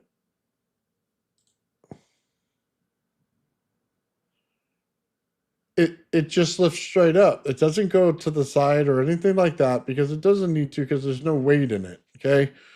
It's little motors. They're this small. They're for CD players. Okay. And it's basically two halves of a bowl. That's a piece of what do I want to even call it? It's just paper bowl. That's all it is. I wish I could zoom in. I really do. But he'll show you the bowl and everything. I think it's hilarious because has the exact same mechanism that it's working on. It's an asymmetrical capacitor. That's it. He literally made an asymmetrical capacitor and spun it with the aluminum on the inside that creates the eddy currents that are going on. So, to build and expand on this a little bit, he's spinning CDs on the inside, which is a very interesting way to distribute your energy, because what it's doing is it's counter-rotationally spreading static, okay, that does not have a major magnetic vectoring to it, okay? And then it's coming into dispersed contact with the aluminum strips that are inside of it. And the aluminum strips are then cause of the eddy currents. And by just the bowl's geometry, okay, the bowl's geometry along with the physical spin, okay, actually entices the field separation to occur and the static discharge, to be able to come off of it and break that locality. And what you notice, okay, is that, like Nathan said, it doesn't need to be tipped over. Okay, it doesn't go left or right or have to modulate. Why? Well, the reason is because it's dispersing the energy in a different way in a geometry that allows it to self-organize. Okay, so when the field initiates and creates in the first place, it sets its polarity based on the Earth's axis in the first place, the way that it disperses. And there's a certain, I predict, although I'm not certain, that the prismatic effect of the CD material itself also plays a role, okay, in the frequency dispersion, because it has the ability to actually create like broadband coherence and then basically blast it out in some sort of coherent fashion as opposed to just arbitrarily. Okay, I want to point this out. I gotta say it. Okay, it's in his inverter where he's getting the power, and you just got to understand it in the way Joe and I said it in the 369. 2 forward, 1 back. He's creating an oscillation inside of it. Oh, Joe, I wanted to show you this. Remember that picture I told you earlier?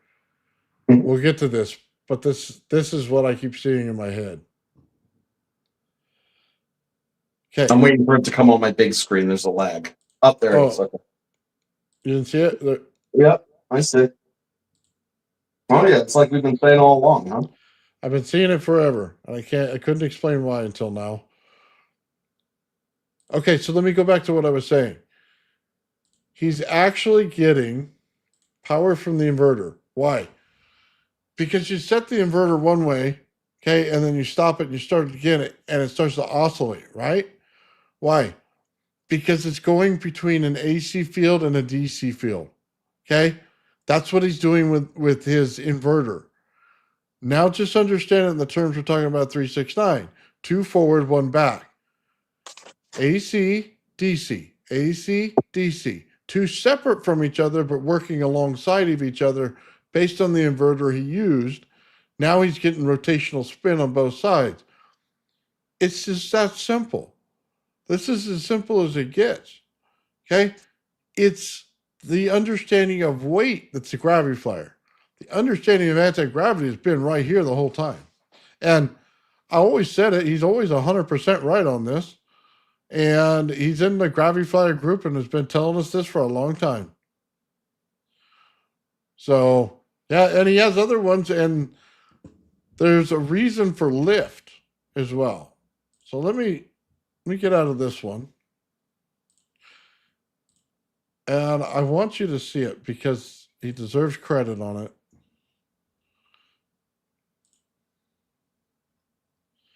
Let me find it here.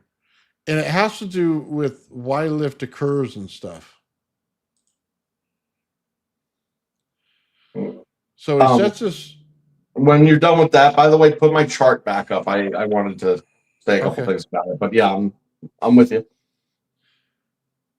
He's creating a capacitance between the bottom and the rotating disc. He's got an eddy current, and then he's going to add capacitance between it. It's creating the same asymmetrical capacitor. And it's lifting up. You're wondering why it does it. There you go. That's simple. It's set by design.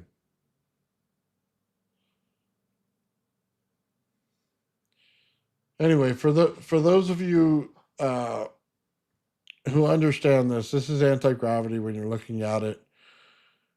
He's done it several different ways. He keeps showing you it. He keeps telling you it's simple, and it is. The reason we look for the Graviflyer is because it's the weight. We're lifting 3 pounds of metal. We're not lifting a little paper plate here. We have to get heavier. But he showed that as well, and this is what freaks people out. He'd take a giant piece of aluminum, wrapped it around between two wires, top and bottom, where your DC, positive and negative, and he puts right in the center of it the Tesla coil. And then he goes over and he taps it on his voltage doubler, and the thing lifts in the air. That thing had to weigh over a pound, easy.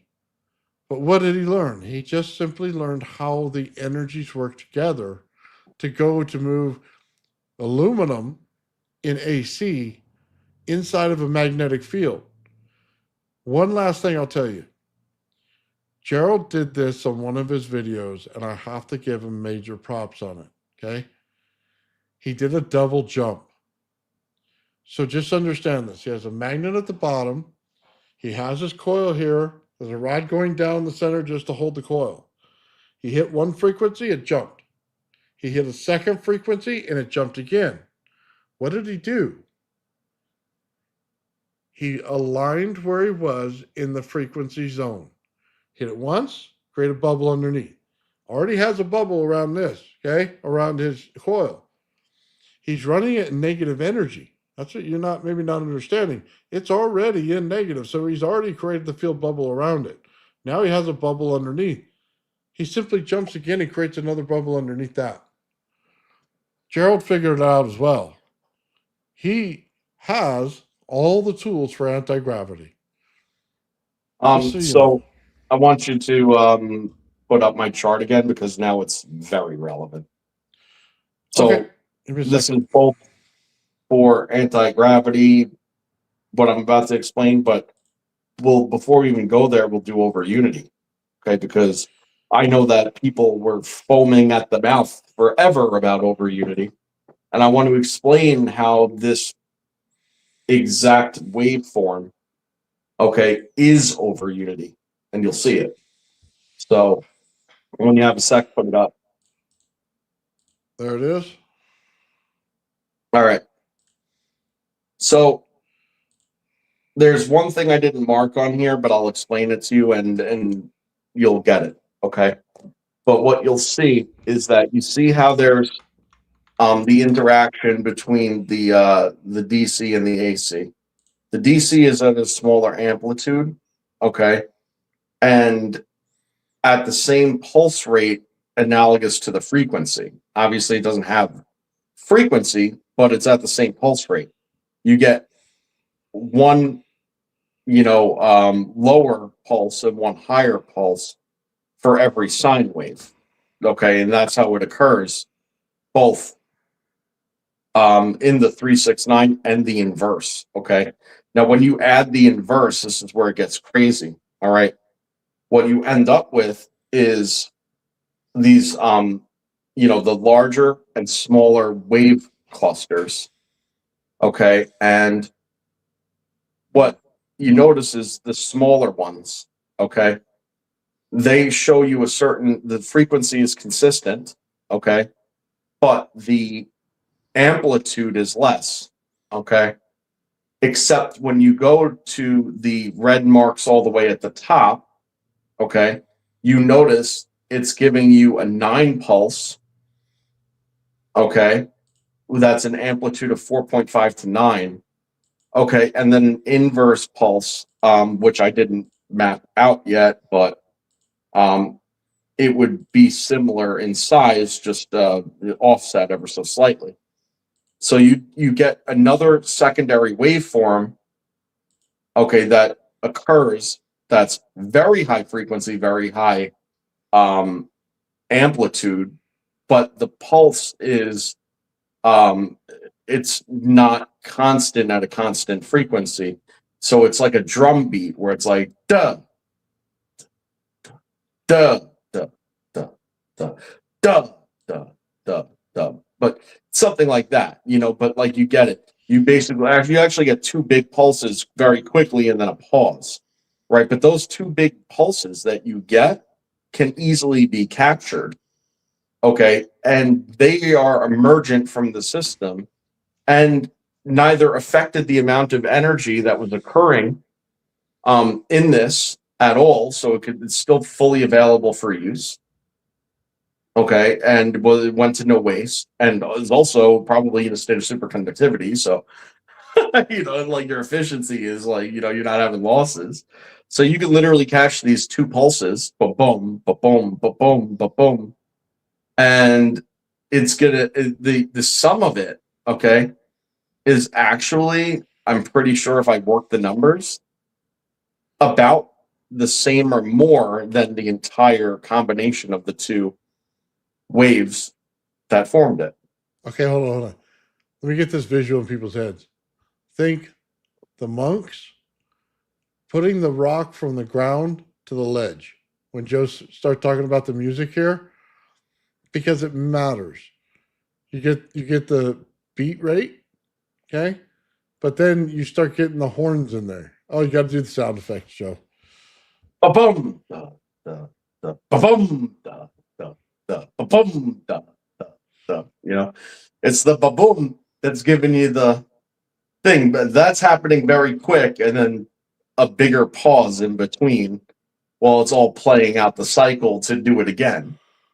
And again, there's no loss to the system. It's emergent from the system, can be captured, is tangible, and is mapped out in there.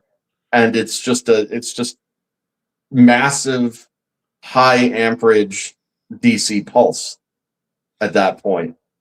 Yeah, and again, if you were to measure it between the frequency and the amplitude, right, you would notice that proportionally, it's probably like the sum of the whole, or so it's a good proportion is the point.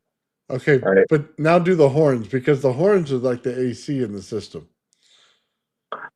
Okay, so the analingus, that I gave I misspelled it Nathan one earlier. time. Yes, I gave Nathan analingus earlier. That's terrible. No, I didn't. I didn't just say that on the internet. Anyway. No, you did not. The truth about that story was, Joe always says analogous, and I spelled it wrong and looked up the definition, and all I saw was pictures of things that you didn't want to see. Okay, is what I saw, and I asked Joe about it, and he goes, "No, this is how you spell it," and he laughs at me the whole time. You know what I mean? Thinking I thought it was something totally different for months. Dude thought I was talking about chomping rectum. Anyway, so yeah, the analog to it is like a saxophone, right? If you're gonna play in A and then you're gonna play in F, right? It would be A F, A F, A F, A F, as fuck, A F, right? Well, but if you had either like a trombone, like a rusty trombone, especially, seeing as we're talking about analingus and all, and or like one of those whistles, okay. Well, going from A to F would be like,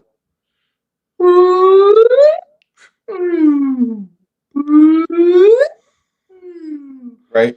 So you have your saxophone that's like just playing DC, right, and then your that's playing the AC. Well, when you put them together, then you get the combo of the both, right? Mhm. There's just a whole bunch of shit going on between the same notes with the AC, whereas the DC is just more here's what it is, right? And it's one of these things that when they're together, there's this offset thing that occurs, and that's what you see in the chart. So, when they're together, they have certain points of overlap and amplification and whatnot, and other parts of where it starts to drop off, but it stays consistent. And it at a certain point where those two things cross, if it's perfectly aligned, well, then you have an emergent property that occurs, the crossing of the vectors. Yes. So once the vectors cross, well, that's a magnetic component, right? You could see the magnetism in this. First of all, when I look at this, I don't see lines. I see it dimensionally. I could tell the direction that it's swooping and where it's changing and coming back directionally, swooping and changing back directionally. you notice that they're inverse and headed the same direction. The direction of propagation is the same as the Earth, right? The direction of the propagation is the same with the eddy currents. Everything else is what the inverse is, but at the middle, you know, they're all going left. that's the one regular thing, is that in the middle they're all going left, and it's the same thing in this. You know, when they cross at the median point, which for the 9 is 4.5, right? Well, you notice the significance of the 4.5, what the pulse is, and the idea that third vector occurs. But you draw a line between the 9 and the 4.5, you realize that you have a helical, first of all, a double helix wrapped around another helix on the inside. Starts to look familiar if you look at it from the top. But then what you have is an orbiting situation as well. All right, and this is what that looks like dimensionally. It's very interesting. Like I said, and it's got all the ratios and relationships. So you know that when you have X amount parts AC, okay, that it'll act as a carrier wave for a DC pulse at all these certain proportions, you know, and that's when you get your emergent values. Obviously, a lot of geometry in here as well. In fact, I'm pretty sure that I see the Freemason symbol directly in the middle of the entire thing, if I'm not mistaken. Looks like a square and a compass to me. But, you know, who am I? You know, because who would have figured that two things riding in the middle of a whole bunch of other stuff at a 45-degree interactive angle, 180 degrees out of phase would mean anything? You know, not any guys that are laying bricks, that's for sure. But Well, here's the whole thing, guys. I just want to point this out. You got to remember, it's energy you're converting. I can't say it enough. It's how it interacts with the environment. That's why sound and that energy will create the same things that your fields do. It'll create the same gravitational effects. That's why it works together, because you're not in the medium of volts and amps. That's where people get lost. They think, God, if I could just create enough volts and amps, I can lift something. It's never going to happen that way. It's all the other energies that are taking place that you did not know were there because they didn't put it in when they put in Maxwell's equations. Faraday knew what he was doing. He was doing something on a round sphere, and Faraday drew donuts. I'm sorry, it's wrong. He did it wrong. I just got, because he did it wrong, we all get it wrong. And you don't understand energy properly because of it. quiet part out loud, Nathan, it's time. As if this hasn't been illuminating enough, huh? Yeah. Well, trick question, people. Where does the Earth's energy come from? It's a loaded question, and it's a trick question. I mean, most people would say, well, the sun, you know, the radiation from the sun, it warms, etc. Well, what have I been saying all along? Was high energy potential in a state of diffusion. Okay. Well, what's the Earth? Well, the Earth is maybe a lower energy potential, but a much higher energy density. It's concentrated, real concentrated. And the equilibrium zone between the two fields is not at the crust, it's below the surface. Shh, tell anyone. Okay, so you have this interactive field exchange, this energy exchange between diffuse radiation energy of the crust of the Earth, okay, going through the crust of the Earth and then interacting and intertwining and exchanging, get this, exchanging with the diffuse energy of the sun. You see, the emergence of Earth's magnetic field, okay, is a symbiotic relationship between the sun and the Earth in an asymmetric energy exchange between a high potential in a state of diffusion and a lower potential in a state of concentration. with back end wells to feed the whole process on both ends, because you can't just have it on one side. Okay, so whatever's going on here is going on there. Now, why is the moon solid? Well, for the same reason that the Earth is solid with a hot core. Okay, because we're on the other side, okay, of that equilibrium process. You see, where the equilibrium process is occurring deeper in. So we're in a solid zone where we are with a hot core instead of a cold center with a hot outer, which is probably what the sun is. You know, like under a great amount of compression, which people are like, compression, heat. Well, no, when you compress gas, it gets cold. The last I checked, the last I'd known, the last I heard, they said it was hydrogen. Is it? I beats the hell out of me, probably is. But compressed hydrogen is cold. Okay. So just saying. So there's this whole energy exchange thing that occurs. And it's not typical of what we think, because we have the energy, the highest energy concentration right below our feet. Now, why gravity? Well, because we have an asymmetric energy exchange, okay, with matter involved. So there's mass involved. Now, last I knew, in this asymmetric exchange, it's a pull situation, right? You have the higher energy density pulling the more diffuse energy in, pulling it in, and then shitting it out. But that's another story for another day. But pulling it in, all right? And as it's pulling in this energy density, well, first of all, that creates a vectoring effect. And then you take into the fact that it's in a diffuse state. Well, what the fuck does that mean, and why does it matter? Well, let me tell you. Because that means that our magnetic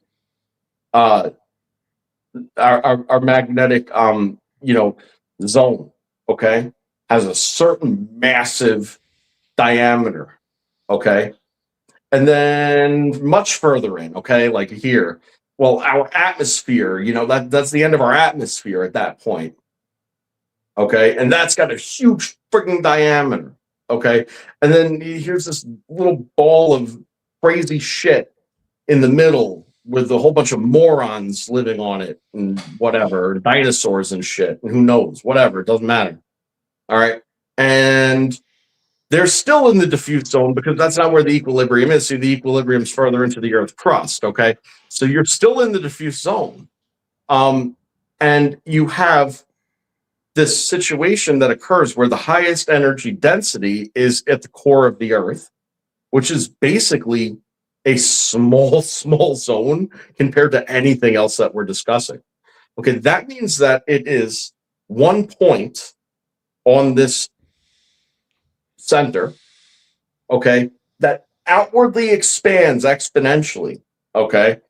And you could do this at any point of the system and say, relatively, you have, for your 3 foot by 3 foot section that you have on Earth as you're standing up, if you were to draw a square around yourself, okay, you probably have 2 square miles of atmosphere for your 3 foot by 3 foot square, and you probably have 1,000 or 5,000 square, miles squared, all right, of magnetic field above you. All right, for every 3 by 3 square on the surface. And then when you bring that down, okay, what you realize is that that represents a percentage of this whole thing each and every time, and it's proportional because it's relative, okay? So if it's 1/1,000,000,000 of a percent on the surface, it's 1/1,000,000,000 of a percent here to there to there to there. And then you could pinpoint the spot directly, if you were to draw an axis straight through your body, dead to the center, okay? You would be able to pinpoint a very specific spot, and when you zoomed in past the atomic level and realized what a trillionth of it or a quadrillionth of it was, to the power of whatever, that is actually your representational spot on the core of the Earth. It's this little, that's it. But that represents thousands of miles of all sorts of crap above it and everything in between. So why gravity? Because everything is coming down and related to that one spot in the center. Everything. Everything is related to that one spot in the center and is in a fight that diffuses out because the energy state is so high that it keeps it away. Well, You let see, me that's ask you it. this. It's the energy exchange rate. If you do away with the energy exchange rate and this starts winning or that starts winning, the gravity situation changes immediately. There's a different pressure gradient. You know this if you took diving classes or you went up in the air. There's a pressure gradient that happens. That's part of gravity. But you got to understand gravity is not one thing. You can't just say magnetism is gravity because it doesn't work. Again, pressure differential, the magnetic field. Then you got to get into the eddy current field. All of them combine to make gravity. Gravity is emergent from all the factors around it. It's not a field upon itself. You just have to understand that. And the more you try to define it in one fashion, the more you screw up the whole thing. No, that's why I said it has nothing to do. And you know what? It's forgive me because it's not that I disagree with you, but the words I think are I don't agree with the words you're saying though. All right. The thing is, it's the energy exchange. It has nothing to do with the pressure differential in that particular case, because it has to do with the energy exchange, okay, and the nature of the ratio of the diffuse energy versus the high density energy in that exchange, where it falls and what you're in relation to it.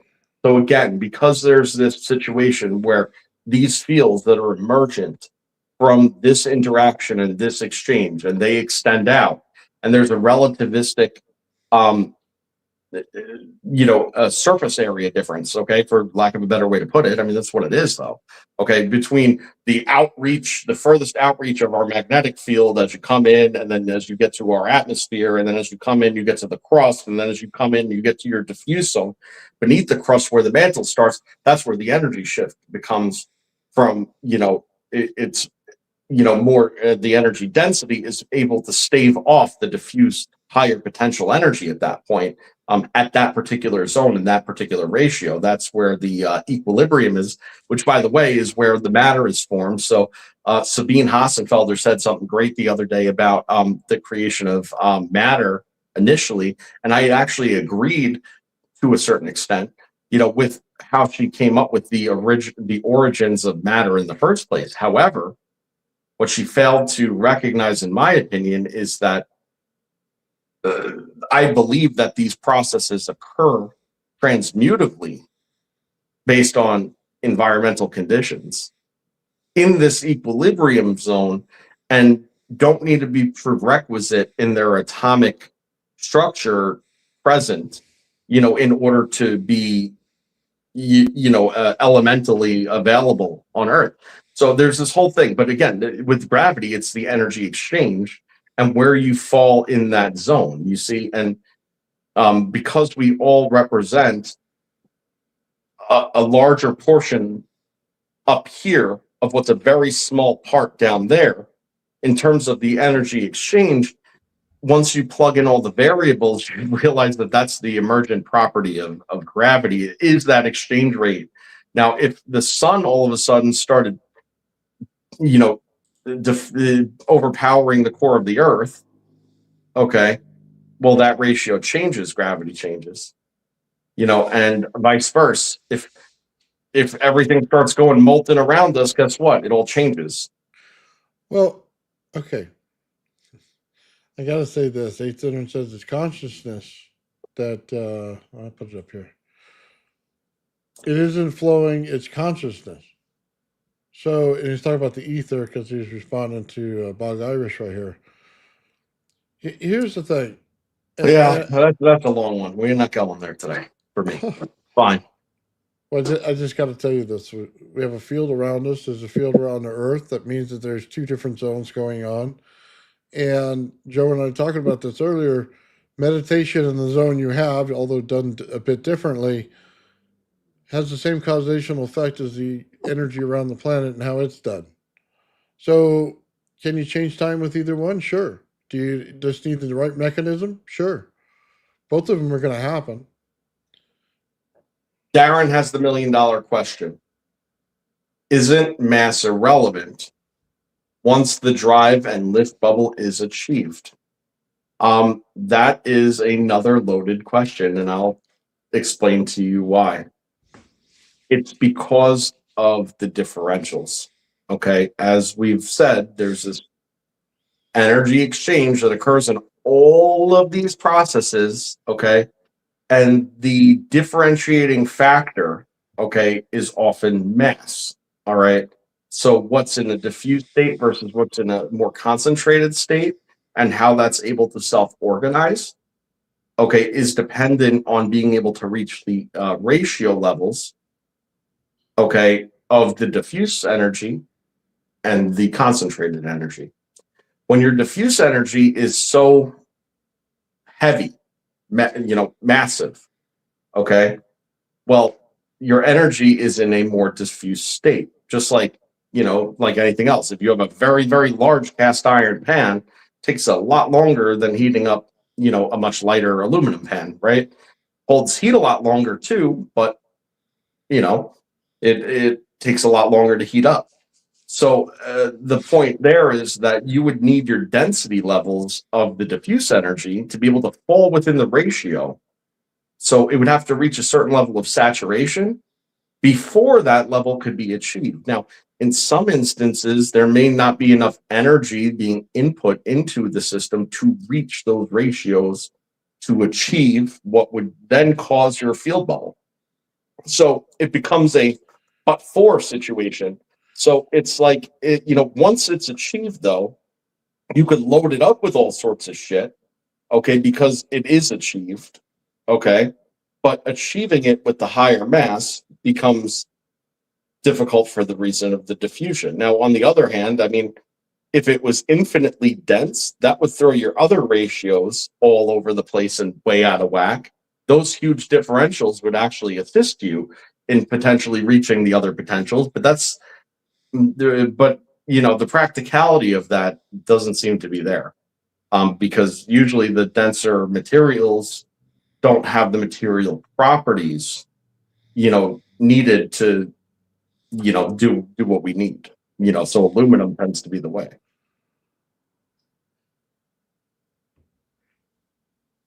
I think in the end, if you created the field properly, weight doesn't matter. It won't. But think about what you're doing. You're creating gravity inside of a craft where your center point is inside the bubble. The center point of the Earth is in its own center point of the bubble. You're now separated from it. You gained all the energy you needed to in a self-contained thing. That's like they say ball lightning is. And if that's correct, and it'll hold it because you're still applying energy to it, yet you don't have to apply the energy on the outside the same way anymore. You just have to apply the energy on the inside, so it's self-contained. If that's the case, because like the Graviflyer is the RAV inside out, you're building the energy from the center outward. And it's using the fields of energy in the earth to build it, not sustain it. Therefore, right. I don't think that the weight's going to matter if you build the thing properly. Again, like Joe said, there's a lot of factors in building it properly. It just doesn't happen. You have to do it properly. But I would say it wouldn't matter one bit what it weighed. As a matter of fact, I think the heavier it is, the better it's going to be in that field, as long as it has the correct materials. And the reason we use aluminum a lot is because it's the fastest thing to eddy current that we have. Right. So if you look at my chart again, you could actually see, and I need to play with the numbers enough to know exactly and say with confidence, but you could actually see where in your field, okay, based on these waveforms, okay, noticing that this is going to be the repeating pattern, small and then large, okay, you could actually see where in that waveform you would safely be. And it is, you know, there's a zone where the energy is not in a canceled state. It's ambient. You know, there's zones here that, because of the formations that are occurring and how the cancellations are occurring, so to speak, as you want to call them, right? Like you're in a zone where it's just ambient, and the inertia around you and the inertia therefore you're subject to is canceled. Okay, because there's certain the whole top and bottom zones of this is like inertial cancellation, is what it boils down to. And if you look at these center zones where there's these couple of diamonds and then X's, I'm almost near certain that in those block zones, okay, and I'm not sure which ones yet. I need to, again, run the numbers and figure it. But there's going to be zones there that would represent where you would be in any one of these sorts of craft. You know, and everything else would go around you, and everything, you know, you'd be literally in the same zone that you're in, but everything around you and your environment is changed, so you're along for the ride. It's like being in a train, you know, like you could be in a train, and if the tracks are good, this, that, the other thing, whatever, you know, you could be going 150 miles an hour and feel like you're sitting still. You know, you're in a bubble. You don't feel the wind, you don't feel the speed, you don't feel the acceleration, because there is none as far as you're concerned in that case. It creates the same type of bubble for you. Okay, I gotta say this, Joe, because I tried to say it to you before. I'm gonna say it again. Once you do the conversion and go one back on this, it'll show you the correct outline it's supposed to be in. Okay, and you just gotta understand it for what it is. The red line needs to move back, okay, 2 squares, and then you have it. There's a reason why. The DC is heat in the center, their magnetism.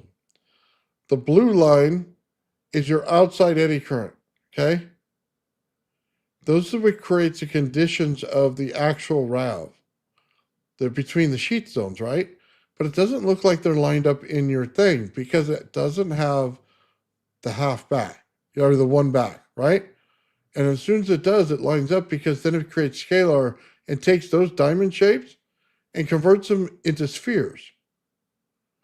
You see what I'm saying? It takes them from various shapes to a spherical shape while creating the one back, when it aligns the fields properly in order to create the zone.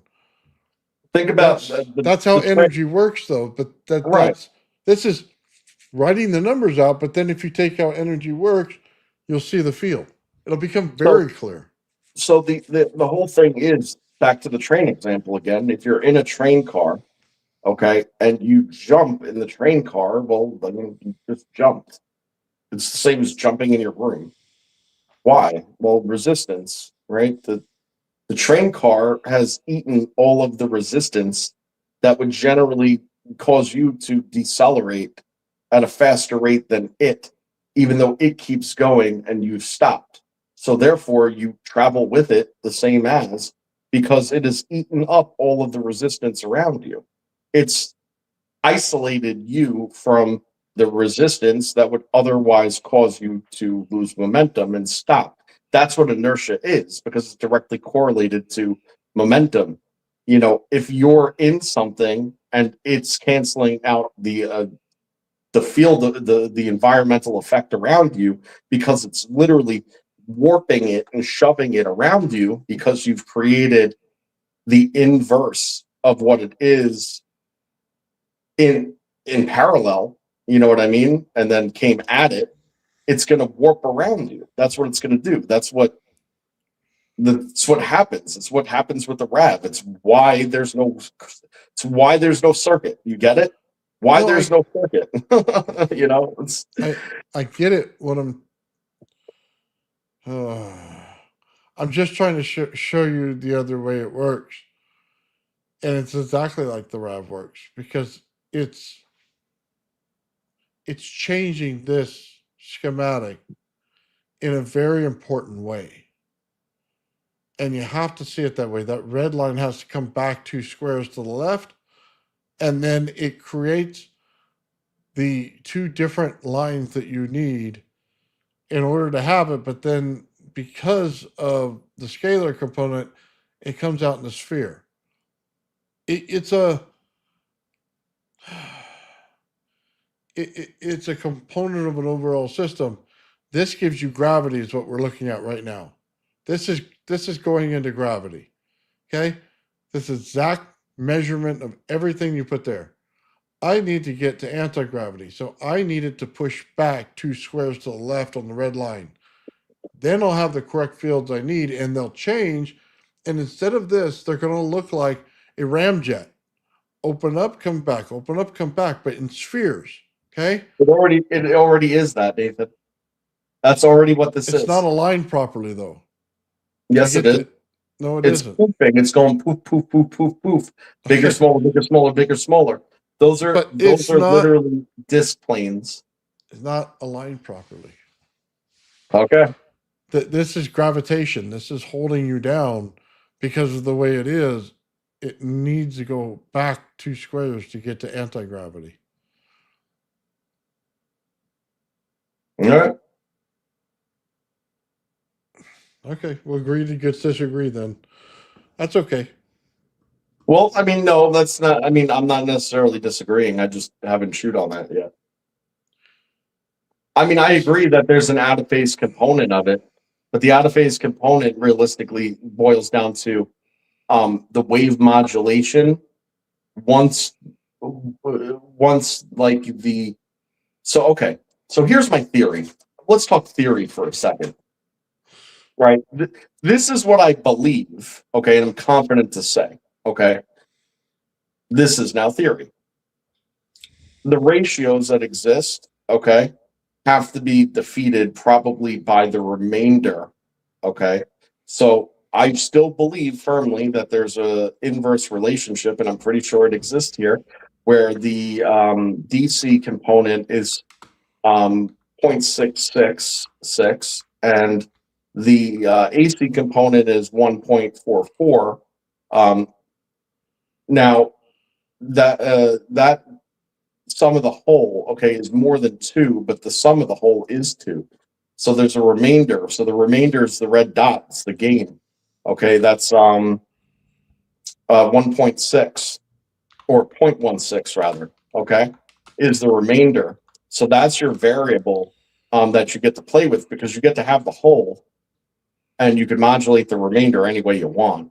So you could move that. Now, if you have this, okay, you have the equilibrium plus the remainder, the offset differential that you would need to overpower your ambient forces, okay? That would allow for the field bubble to occur and to push those ambient forces slipstream over top of you, making you disconnected locally. Now, where you modulate that remaining bit, that red dot at the top and the blue dot that I didn't draw at the bottom, okay, where you modulate the axis of that, okay, would be your vector directional motion 3-dimensionally. Okay, so where you put that in relation to the central axis at that point, okay, is going to put you off a parallel. And as you well know, once you go off a parallel to this, that's where you go. Okay, hang on. I'll show you what I'm looking at. And that is there, and that's exactly what I'm saying. Okay, so we just have a difference of opinion of what it looks like as you wrote it. I'm saying that if the red line comes back, it more matches what this looks like, is what I'm saying, versus the way that it's drawn. So that's because you need to be able to see it dimensionally. If you drew it out 3-dimensionally, what you realize is you have rings and then rings and zones.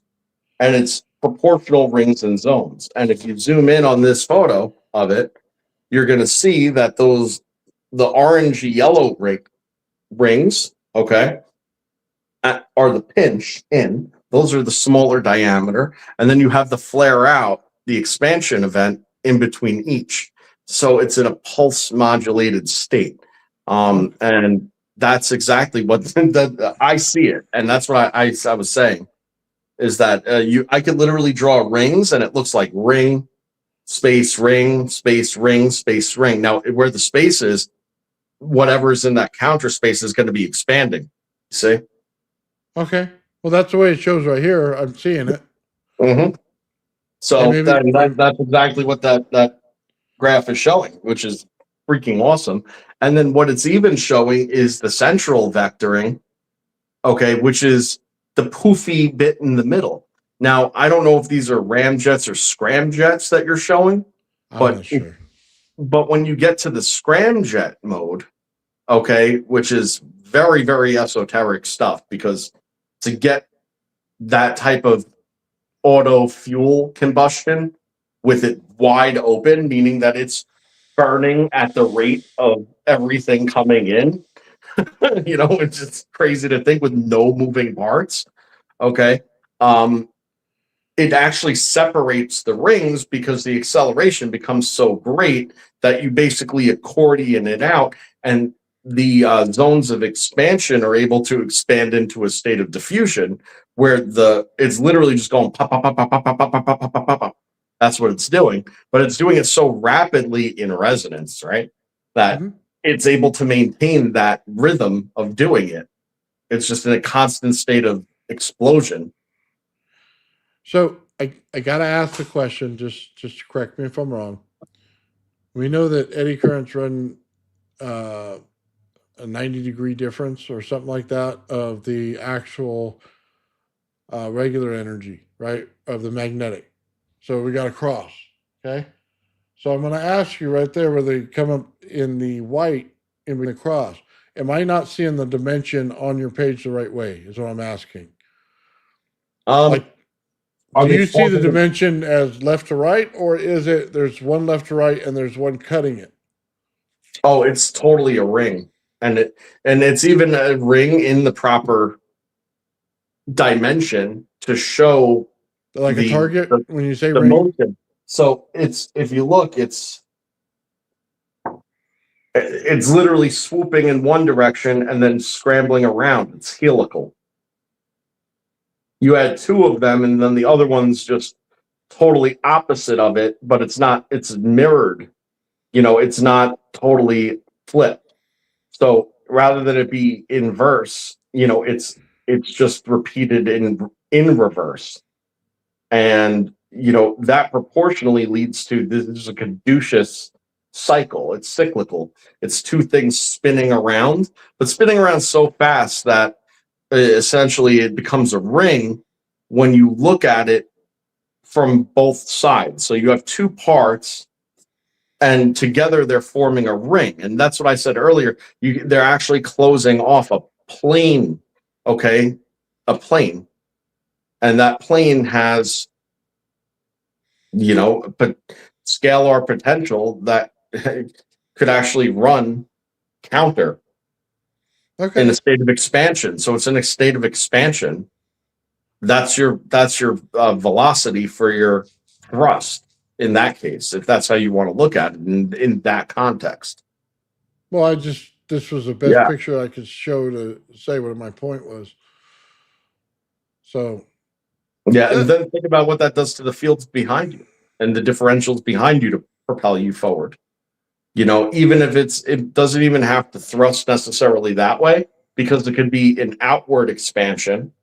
Okay. And just by the letting go of something in that outward expansion, that field expanding behind you pushes you forward. Like it does. That's how rockets work. Well, it's like jumping frequency zones between each one of them. I can tell you the different frequency zones based on how much energy is in each one. Yeah. Anyway. Thought that was interesting just to look at and ask the question. Trying to get it wrapped around in my head. Yeah, and they twist. He's right. They twist in between them. Like the candy wrapper. Remember I told you the penny, I keep wanting to say dollar. Probably the conversion rate now. It used to be a penny when I was a kid. There's the little cheap candies your grandpa has that are round and then it twists and then it comes out bigger on both sides. Those little penny candies. Back in the day, they're probably cost you like $10 now. They look like a little strawberry. You go like that. And Yeah. it's like, yeah. Yeah, that's exactly what that looks like every time. But by the way, that's the same thing Hutchinson did. Just in case you don't know this, what I call nodes is the energy that's in the center there that is created in between a Tesla coil and a magnetic field. Could be an eddy current field. It works the same way in this particular way. Okay, it's all aligned the same in it. And when he creates it, there's a node built. He's getting a vortex at the top, and the energy potentials go and twist around each other until you get to the tie, where it twists harder, and then it comes out again. He took the resonance frequency of a piece of metal, and then he took his frequency generator on his Tesla coil and he matched it. And what happened was is the metal itself tore itself based on the vortex. It just ripped itself apart. Okay, and he did that by putting a node right in the dead center of it. And the reason it comes out in the center is the same reason it comes out in the center of a coil. It finds the center of its particular point in everything, okay? Its center point, and then it'll build out energy from there. What happens is the metal can't handle it, and it rips it right in half, okay? Melts down, rips in half, does everything he showed it did, but all he did was match the frequency of the particular metal that he was using. Now, could he have mixed metals and put them together and then knew the frequency? Well, it's the same way you do it in the Meg. You basically put the wire around it, you put it to your frequency generator, and you hit it, and it'll go to the radio points in it, when it go to which way is the highest resonance frequency of it. You find that, you apply that to your coil, you put the node in there just by turning on your Tesla coil of it, and it'll shred the metal. Okay? That's exactly how that works. You can see it when you see the metal. You can see it when you build a coil and build a number 2 coil, and they don't have any connection to each other. And you see where the energy zones are and aren't, and why the particular metal tears apart. There is a zone in that metal it will not tear. There is 2 zones in the metal it will. That's how you know where the vortexes are and where they're not. Okay? That was Hutchinson. Okay, he does anti-gravity. I mean, I don't think anybody can question that. I've seen the videos. They're not fake. They're 100% real. The guy has anti-gravity, but he knows where the node is because he's played with Tesla coils. He was doing something the other day I was laughing at that I don't think a lot of people really understood. And he took a Tesla coil, okay, and you could see it wrapped, but he has a secondary wire wrapped around it. Now, I just want to get you guys' head around this. He's turning the field of the Tesla coil into AC, and he's taking at the very top an aluminum ring and letting it jump off the top. You can't do that with a normal Tesla coil. Just so we all understand this, the man knows what he's doing. He's showing you the conversion from a DC going into a Tesla coil to an AC field in the Tesla coil where it makes it jump off. Who did this before? Edwin Gray. That's the exact thing he did in the Edwin Gray. Okay? He knew how to convert it to AC. That's as simple as it gets. Hutchinson's a genius, man. So I thought I'd throw that out there because I saw the video and I don't think people understood it. Yeah, for sure. I mean, you know, and I get it. And it was a different time also, especially when Hutchinson was doing most of his stuff. But, you know, it's a shame that the information and the understanding of it basically got hushed and swept under the rug and all this stuff because at the end of the day, it's, I mean, listen, the information isn't for everybody. The sad thing is, I mean, even though this is complicated to the point where it's the most complex subject matter that we could conceive of because it's so encompassing of everything, right? But it's so simple in what it is because once you see it for what it is, everything else you see how that falls into play, and that's how it all is because it's everything is all the same. And once you understand that there's, you know, energy and then there's matter, you know, and the matter is just another form of energy. It's just like another state, you know, of energy. Everything is the interaction between the two of them and the exchange between the two as they go through this transactional process of trying to fucking annihilate each other. Yeah. And matter is just trying to trap energy every which way it possibly can, by grabbing it as it comes to attack and then using it to form its own bonds, and then you have energy endlessly trying to deplete matter of all of its energy potential and just deplete it and take away everything that it can and basically leave it in dust and ruins to the point where once all the energy potential is out of it, the energy could go away. The equilibrium has been reversed out of it because that's what matter is a form of equilibrium state. It's a energy lock. So once you understand that the energy is everywhere and everywhere that the matter is, the energy manifests trying to fucking eat it. But it has been, it's been like a futile process on both ends. Sometimes the energy wins, but sometimes the matter wins. And this is why you see the entropic exchange so readily there, is because it is everywhere.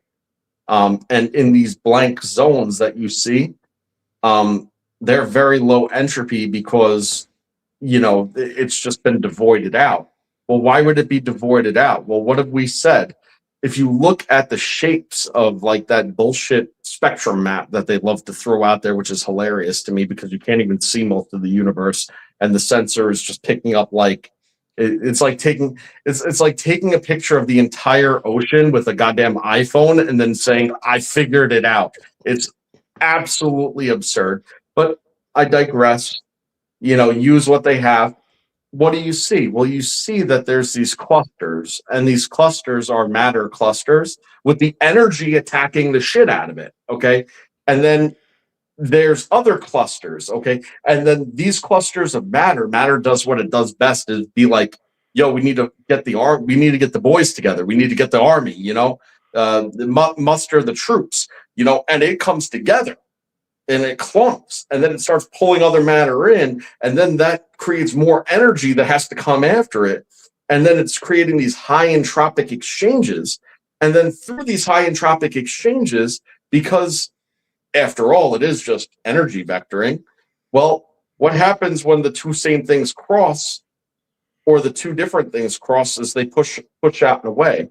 So then you end up with these blank zones where there's neither going on.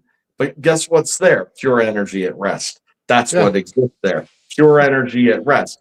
Because everywhere that matter is, energy is active. That's what it comes down to.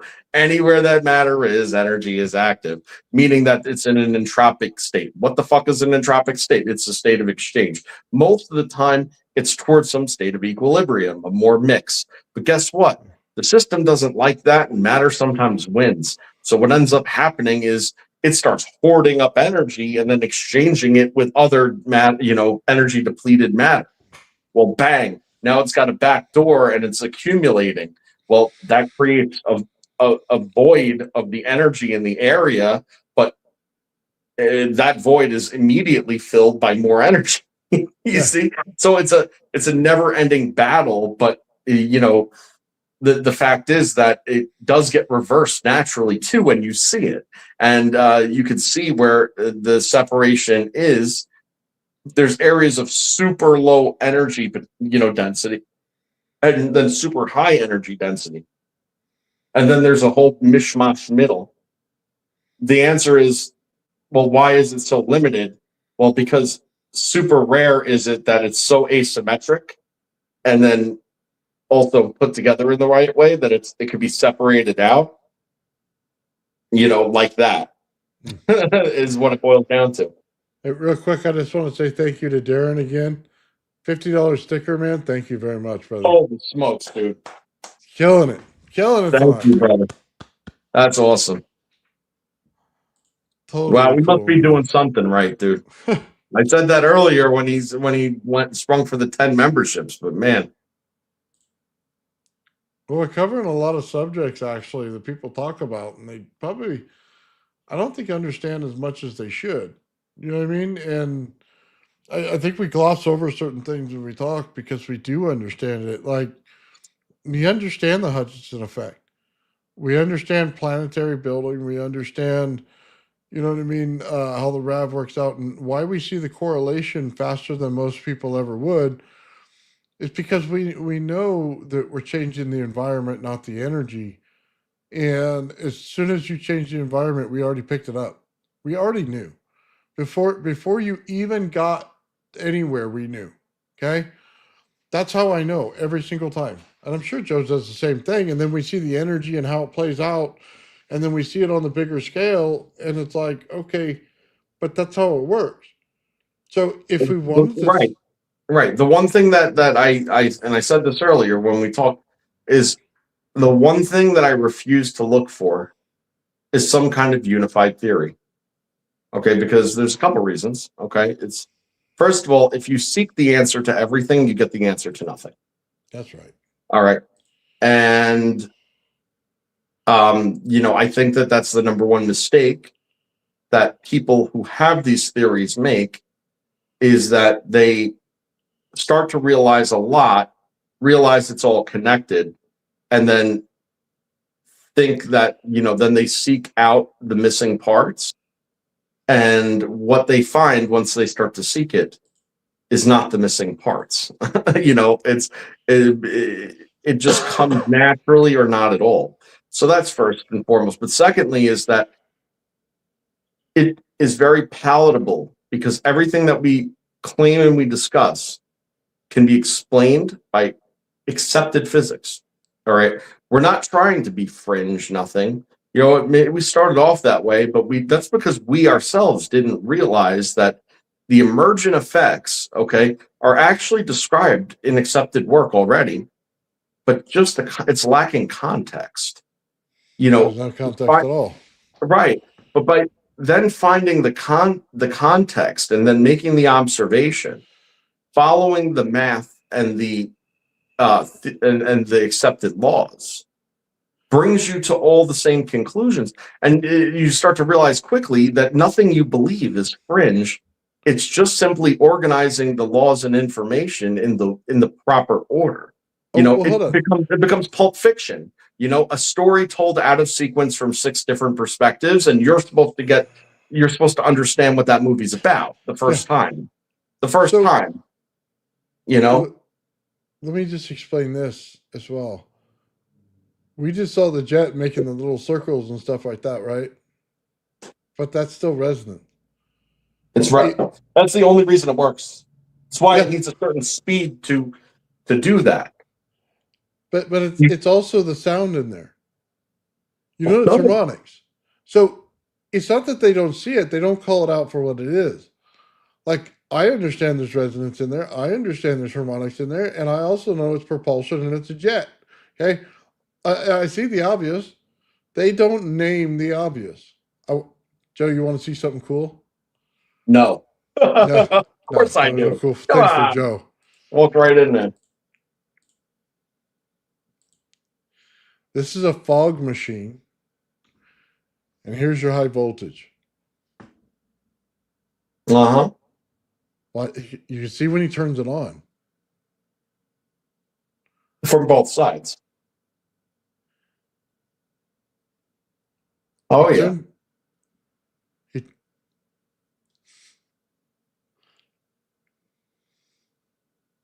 Well, they'll tell you that's ionic wind and, this and that. And, like that, some of that's not wrong. Definitely ionic wind going on there to change the direction. I won't lie to you. That's what it is. But there's a reason the molecules are moving that way. Oh, I know. Look at you. Yeah. By the third time he shows you the button push on the high voltage, you should start to see an asymmetrical capacitor in the whole thing. Well, there is, because in this exchange, did you see where the vortice occurred? Was right at 90 degrees to it. It's because, it's creating the eddy current between it with the magnetism. Those eddy currents are creating the vortex. Because it's precursor to a magnetic field that doesn't have magnetic, it has a magnetic component, not a magnetic field at that stage. So, yeah. The energy sparks in the first two, but fails to spark in the third. It's the difference between creating a spark gap and this right here. You see the asymmetrical capacitor create when the spark isn't going. Now, I know this is, I know I showed you different, and I don't have the videos like readily available anymore, if at all, but I had taken multiple incense sticks, okay, and aligned them. And here's the nuance. I lit them of the same flame, okay, and allowed them to burn together, and then simultaneously blew both of them out, okay, and then put them into a not so dampened environment. So it was actually just in like clay, like wax or loose soil, that I stuck them in. And what they do is they stay parallel. And as long as they stay parallel, keep parallel, get it through your head. Very important. Keep on saying it, right? It must be important. Parallel. Well, they're parallel. And because they were lit with the same flame and they were blown out at the same time, they become entangled. What? Don't do it again. There we go. Become entangled. And what are they? Well, they do exactly the same thing, and it convects. Okay, and when it convects, it does exactly the same thing, opposite. Exactly the same thing, opposite. Exactly the same thing, opposite. All the way to the diffuse state when it starts to spread asymmetrically. And the crazy thing is that even when you go like this, like from one side, well, that would imply that would just knock the whole thing apart, right? Wouldn't it? Uh-huh. Well, yeah, you've influenced it by creating that breeze, and it starts to go. And it stays together, and it does exactly the same fucking thing as it's going away. Yeah. In both directions, even though you've changed its direction, okay, and its influence in the environment. Okay. It's entangled. Let me. It's crazy, but that's how that is, because you introduced a large amount of energy into it from the same source at the same time, and then extinguished it from the same source at the same time, and they became motherfucking entangled. Okay, hold because on. they were part of the same energy exchange that reached them in a higher energy state than they initially were in. And that's the key. You see, because as soon as you put them out and they reach that same ambient energy level that they were at in the first place, the entanglement is actually gone, right? But if you're talking about in space and small particles where disturbing them becomes very difficult, as you know. It's very hard to change what type of energy something is, right? Or destroy it, let alone, right? Or reduce its energy state from its high state of energy potential, which is usually the context of entanglement, right? Well, this is a macroscopic version of that. This is wild to think. And all it is a shared source, a shared set of conditions. And then even when you separate them and pull them apart and stick them apart, they still do the same thing. Yeah. They still do the same. It's weird. So I want to go back to this for a second, Joe, and show it. Okay. It takes more than AC and DC to create the field. Just watch it again. Okay, on the third one. There's no spark. It's influencing the air around it. Just understand this. Air's an energy state. Wind's an energy state. Okay? Because air is gases. Then we get to the wind, which is an energy state. The hot and cold between the two plates is an energy state. Okay, the whole thing is using every bit of energy to create the correct vortex when it doesn't spark over. When it doesn't spark over. That's the point. It's not so much the high voltage, it's the condition it creates around it. That's what an asymmetrical capacitor is. It's not so much about the voltage, because I'm sure the voltage right here is no more than 12 volts going in. Maybe he might get 16 volts, but I know this particular experiment, he isn't getting very much voltage. Well, the reason that the influence of the vortex is occurring while the arc is not is because the energy has stabilized into the saturation level in the vapor itself. So the resistance is less once the energy state is achieved in that. So it acts cathodically in that context. So, because it has then something to exchange, because it's charged, okay, it's able to then interact with the higher density energy density output. And it'll go into that state of exchange. And in this case, when you saw it go into the state of exchange, the vortex formed, and it formed where? Intermediately between and the cathode part of the reaction. You see? It formed centric of that. That was the equilibrium state forming between the two. Okay, here's what I want to get to. We've all seen this field in air like this in an experiment that has to do There's an eddy current for you right there. Okay. Before the vortex. There's an eddy current. Okay. We've seen this though. Okay. I just want to explain this. We've seen this in air just like this when they did this in the 1950s. Okay. Do you remember they created that Avro car? And in order to show the Avro car, they showed the fog and how it rotates and goes around things. And people say, oh, handicraft, and they draw these little circles underneath it. This is upside down of that. Okay. It shows the little circles, right? And they'll go, oh, it creates a donut in the bottom, and in the top, it's like a teardrop. Okay.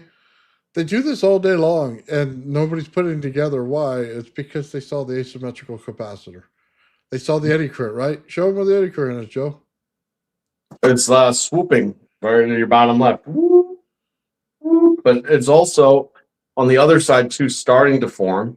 But then you see it bringing it in. Now, what's important to realize here is what I mentioned now several times throughout this episode, okay, which is the Kelvin-Helmholtz effect, okay? Because what happens is shearing or pinching or whatever you want to call it, but it's really shearing. It's wave shearing, okay? Well, when that little guy twists around from that eddy current like that, okay, it's actually trapping something in it, okay? If it continues to twirl and twist and its vector is going both this way and that way, okay, it will disconnect entirely, all right? And then you will have your ball. What does it sound like? Well, it's exactly why, because it shears. And you can see that it's parabolic. Mm-hmm. But you also got to remember, this is a flat plate. This is not a sphere. If it was a sphere, then you'd see that same vortex you see on the top on the bottom. But it's not, because the geometry and, I should say, the environmental condition is different. That's the only difference in this. If you just got to remind yourself, what am I looking at versus what do you think it is? Well, if you say magnetosphere, just remember you have to have a ball in the center. If you don't have a ball in the center, it's not going to look like a magnetosphere. But if you put a flat plate in there, it's going to work on the eddy currents going in the plate.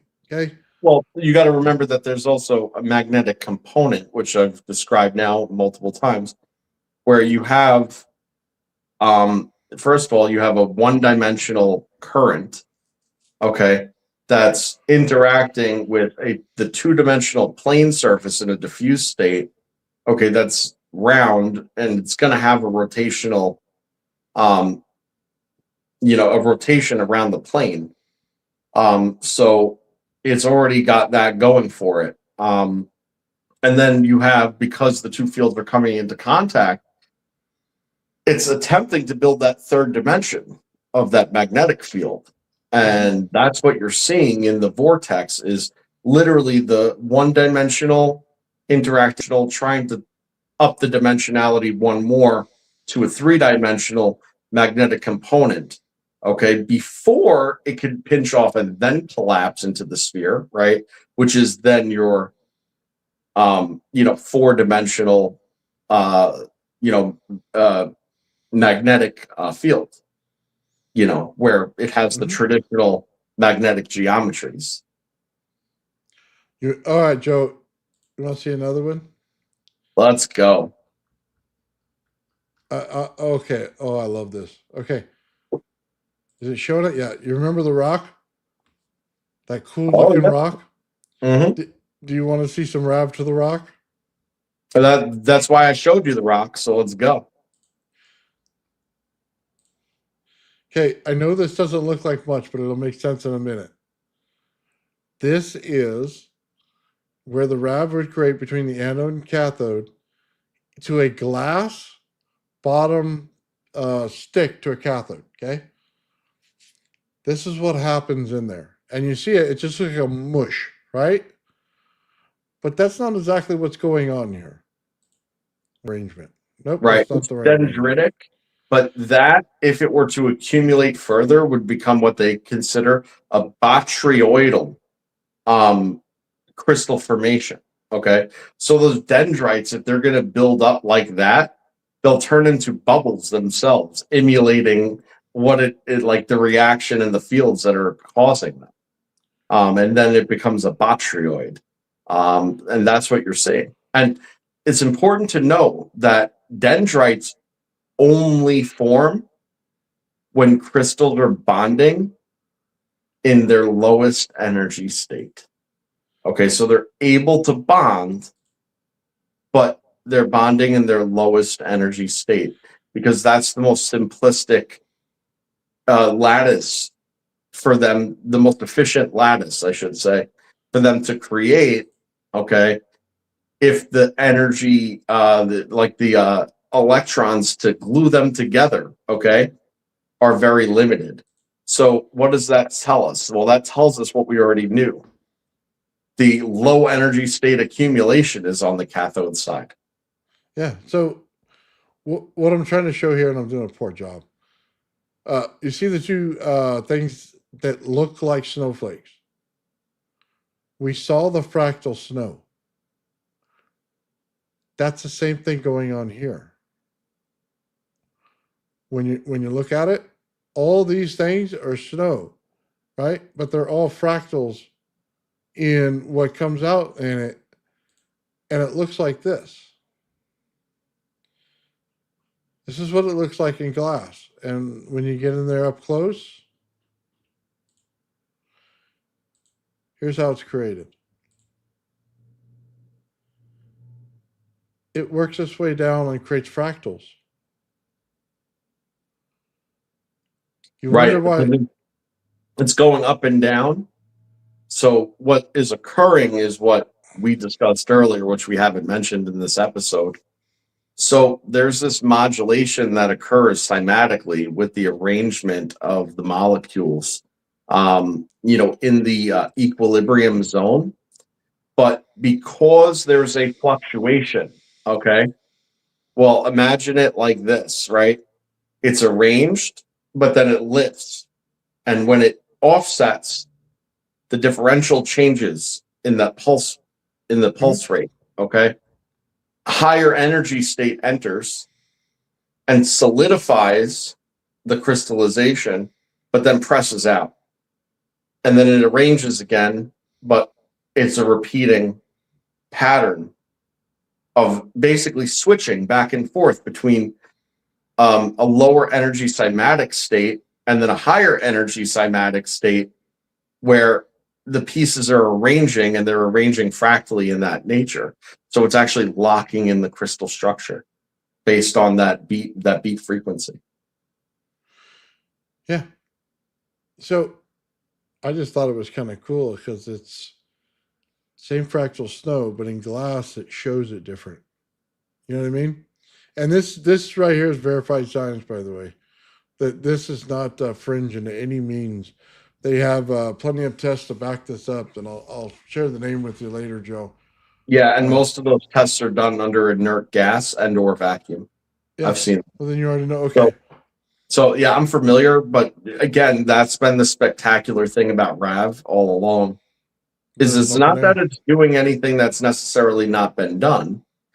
It's just doing it in the way they said could never be done. Oh, that's cool. You know what I mean? They said, oh, well, yeah, that exists, but you need these extreme and difficult to achieve conditions.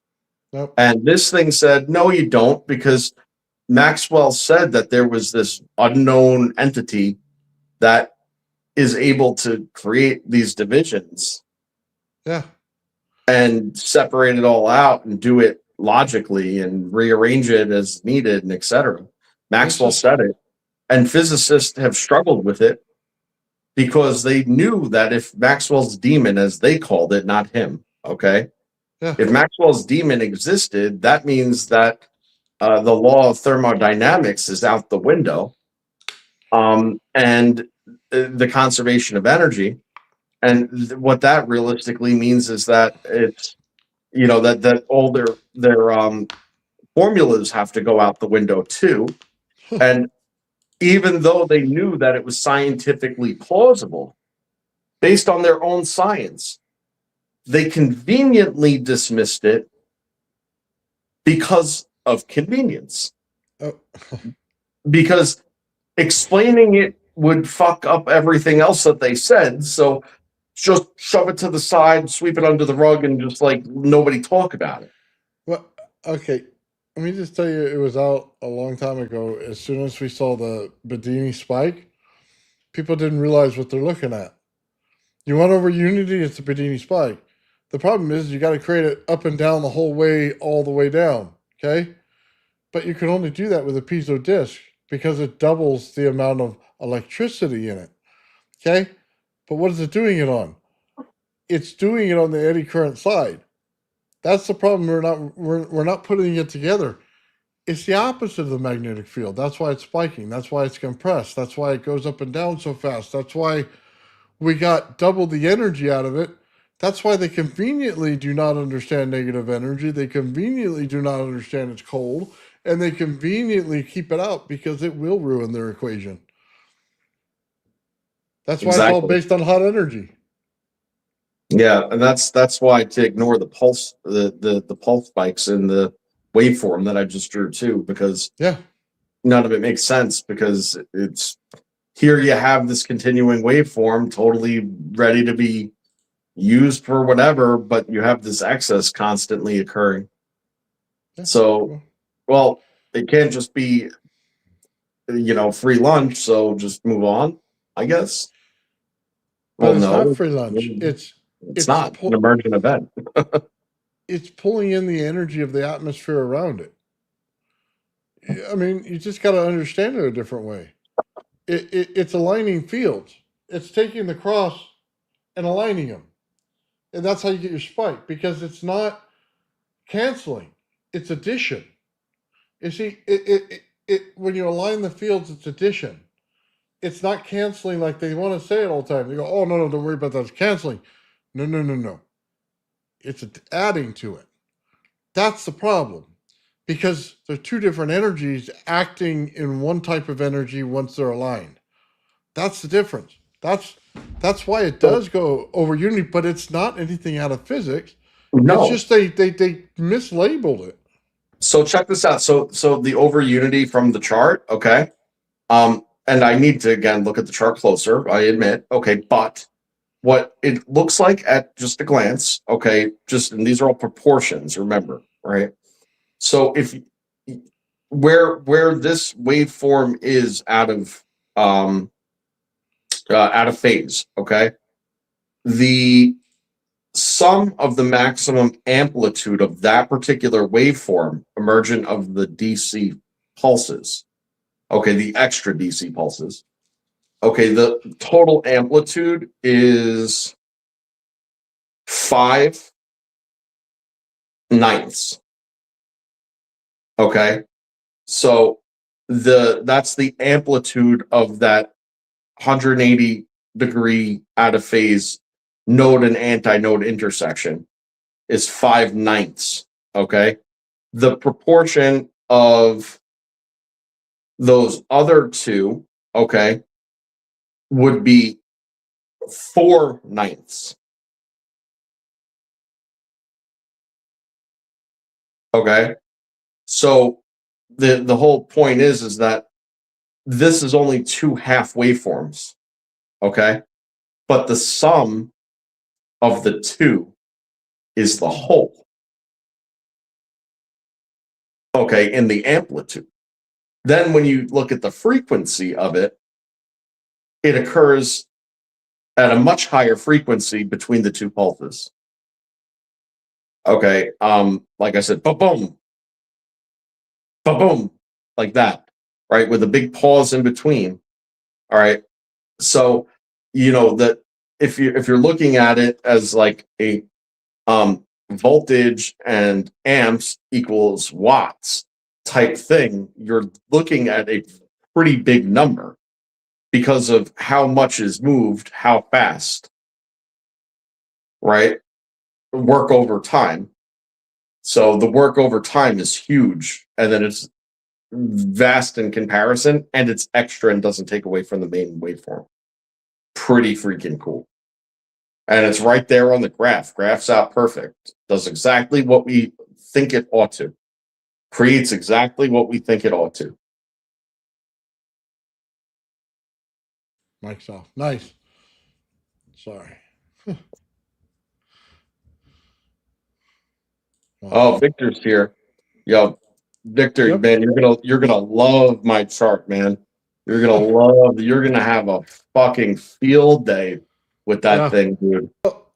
Eighth was saying it takes more than one level of ring or sphere, and it does.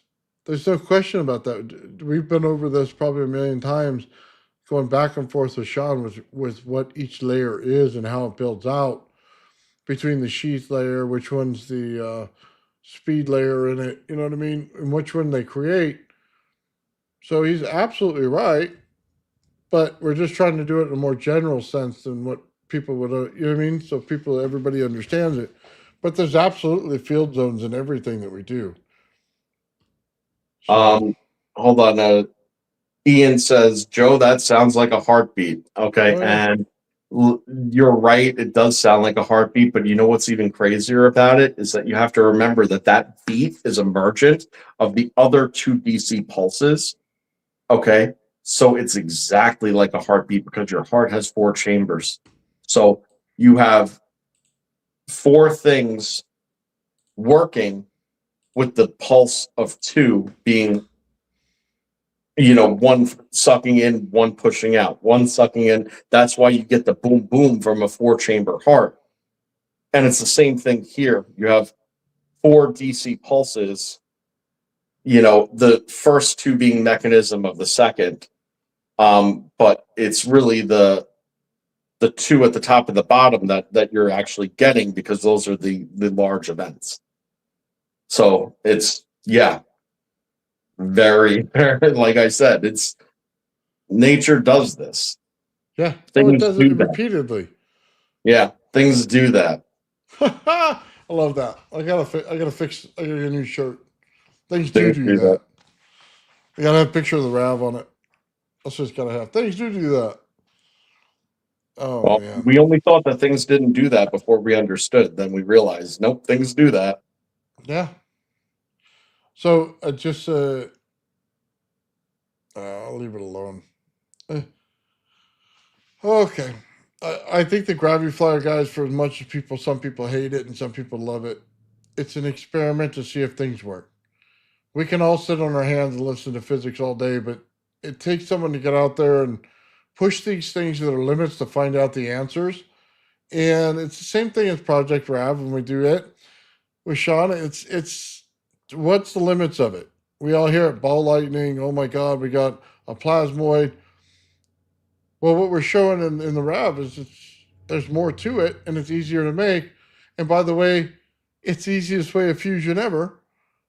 I think this is what people misunderstand about projects like this. They go, "Oh, that's a fish and run. Oh, there's a whole thing underneath it." Yeah, but did you even explore the science of it? Did you push it to its limit? Did you find out everything that it has to offer you? Because if you didn't, then you didn't do your job. You have no right to come in and say those things without that. That's the point. That's why we do it. So that as we do it, you learn like us. We see the fields being created, we track them back to their source and find out what they are, and then we see if it's plausible. You see, the Graviflyer might not have all the answers, but if it has 90% of the answers, who am I to turn a blind eye? Okay? 90% is good. I can build 10%. That means that 90% of the work's done, and I just have to figure out the last 10. I'm okay with that. Okay? If the RAV is just simply a ball of energy, what can we figure out based on that ball of energy? How does energy work? How does it flow? How do we build things? Is it a light feature? Is it not a light feature? Does light turn into matter? Does plasma turn into some kind of crystalline form? And when you start realizing those things, you go, "Oh my God, what do we have on our hands here? We just discovered something that creates an inner environment, and it drives you nuts why it does it." I got to put that out there because I just want to make sure people understand. If we took on all these projects by saying, "I'm going to fail," then you're going to fail. If you took it on with the open mind saying, "I just want to learn what it has to tell me, and I'm going to do everything in my power to give it every opportunity to show me that," then I think you're on the right track. That's why we show these experiments. Part of my experiment builds a field bubble. Well, hey, if that's all that the Graviflyer showed me, I'm happy with that. I can now build the RAV from the inside out, and then now I can build the RAV from the outside in. I'm pretty freaking happy with that. I don't know who else can build the field bubble. You know what I mean? How many people could say I could build an energy field bubble? Me, because not that very old many. man builds Coil. I'm just saying, guys, it's out there. The understanding is way beyond what you think it is. It's what can I get from all of them combined? That's why we continue to do the experiments. Because even if I don't break it, somebody in the future might, just on any part of the conversation I had or anything I did. It might just do it. Same thing with Joe. It just might.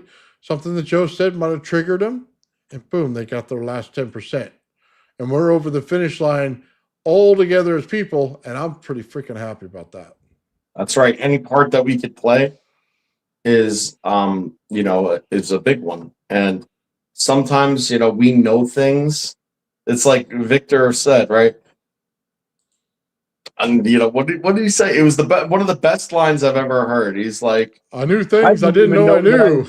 You're right. I didn't even know what I knew. Exactly. Right. That was a perfect line. It is right. It is the perfect line because that's exactly what it is. It's like, you know these things, but you don't know what it means. And sometimes you think you do. But then when you actually do or get closer to it, let's say, you're like, "Oh my God, I had no idea what I was saying. I knew, but I didn't know why I knew. And I didn't know what it did or how to apply it or anything, but it's coming to focus. Okay, cool. And it's just being aware of all these little things that makes you look at the things around you. And the more you do that and you care to understand, you'll see it everywhere. And that's the beauty of it. It actually gives you a nice, positive, and good reason to look at mundane things and be like, you know what? Not too bad. Very cool. It's good. Changes your whole perspective. Oh yeah. I just wanted to say that because I know there's a lot of naysayers, and trust me, I hear it all the time, and I get kind of down, and I think, "Oh my God, maybe I shouldn't be doing this." You know what I mean? And then again, I think I'm retired, I'm old, I'm in my garage, and I don't give a shit.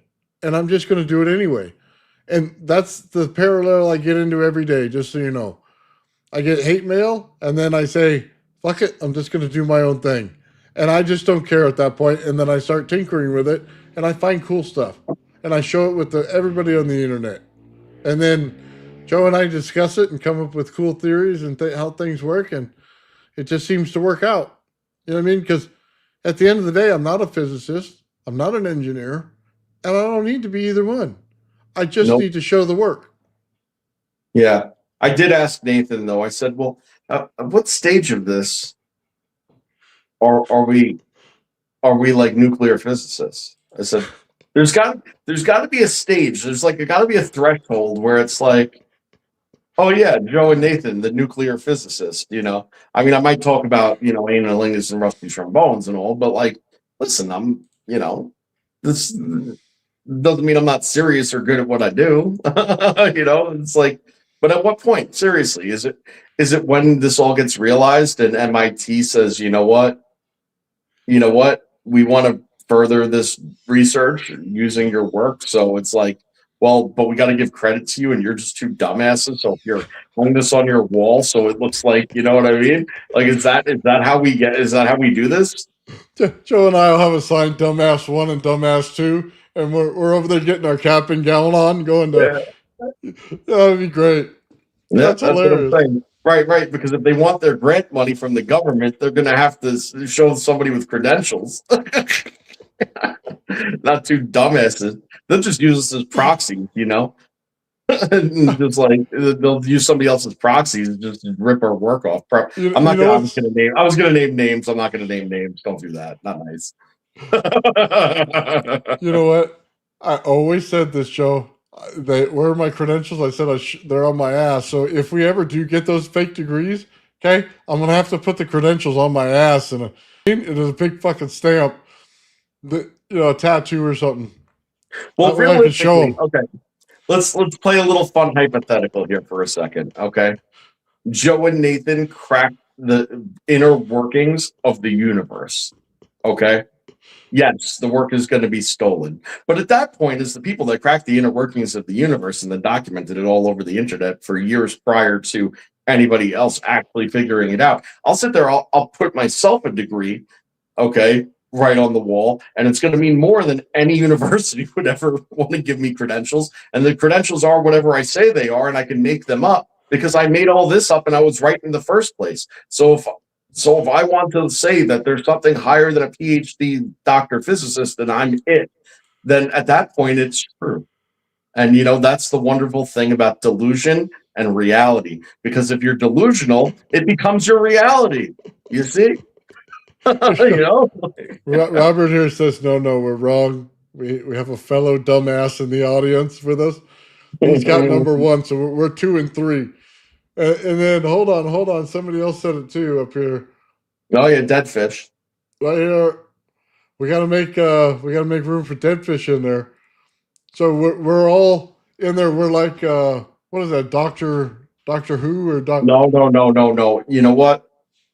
The next contest we have, one of the prizes will be, I will give you a degree. It's gonna be an FUD. Okay. Yeah, a fuck you doctor. Okay. A fuck you doctorate. All right. And it's gonna say your name, comma, FUD. All right. And then that's it. That's what we'll do. I'm there with you, Joe. Yeah, I will make it. It'll be nice. Very nice. Very nice, very proper. Look like a scroll. Yeah. Cut a little ribbon. You have one of those. Oh my God, dude. That's so funny, man. We all line up in the thing. It was not Doctor Who. It was Dr. Seuss. You know what I mean? Thing 1, thing 2, thing. You know what I mean? That's what we are. We're all in a big circle. You know what I mean? Yeah. Well, we'll just have to spell doctor backwards, because that's what the RAV does anyway. That's a cycle. So if they're a doctor and they're half, then we're whatever that is. I don't know. we'll go back and correct it. Rock odd. We're We'll- rock odds. yeah, we'll create time travel so that this self can go back and tell our younger selves to get to the right degree so that we're taken seriously later, right? And we'll give ourselves the only information. We'll break the whole, what was it, Back to the Future thing by we'll talk to all of our old selves and get us the right answers. And then time capsule shoot then us. we go do that, and the government intercepts us in the fourth dimension. They're like, guys, what is your body doing here? You were supposed to only be here like in consciousness only, and then we ignore you. But as soon as your physical body planes over here and you're not dead, I'm sorry, but you're coming with us. And then you realize something real quickly, that where you were is upside down of where you are, and there's little snowflakey things falling, and yeah. We're so screwed. Part 2, season 5 coming Christmas. I love it. Oh, we gotta take a camera with us and make sure we show the whole time episode of where we're going in time.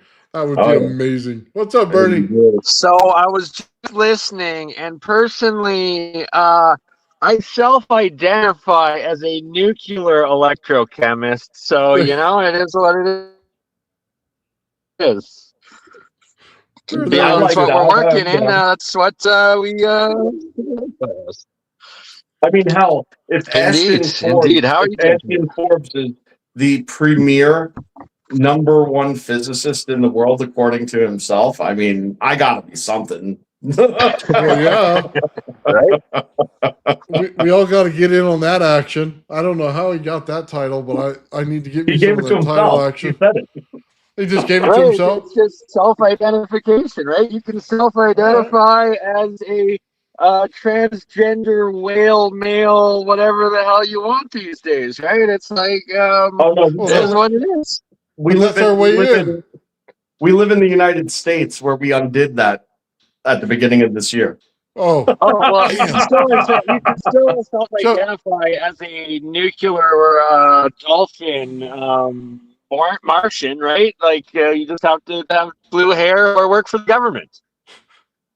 dude. Okay, we self-identify as doctors and physicists. That's the way we are, and nuclear scientists like Bernie over here. Okay, we're all in. Okay, we're all Exactly. self-identified already.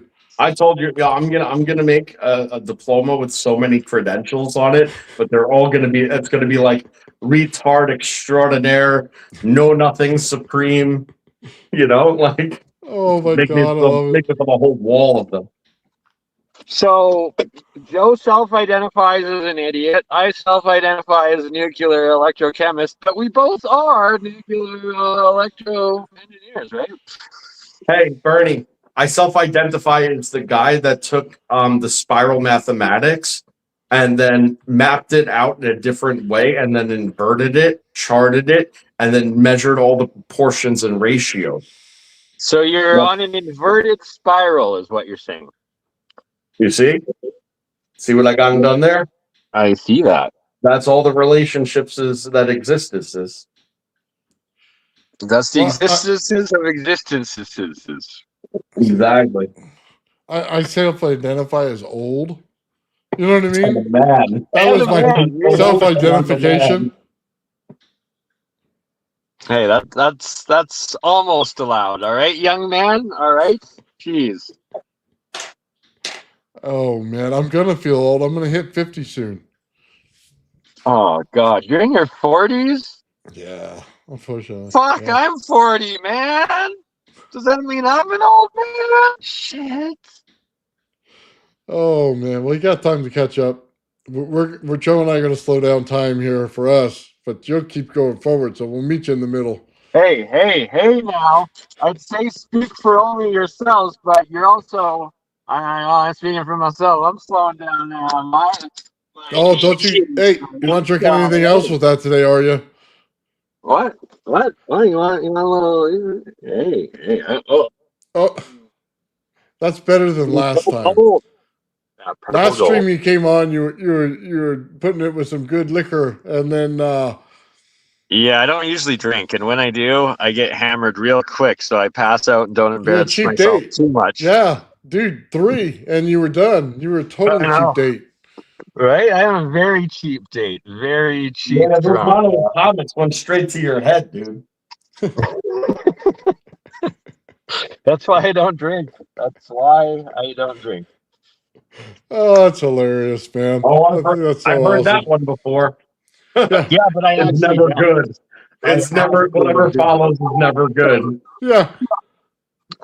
Well, those Dude. people are usually in self-denial. I actually don't drink because I do become retarded, and I self-identify as a genius for the most part. So it's very retarded to get drunk for me.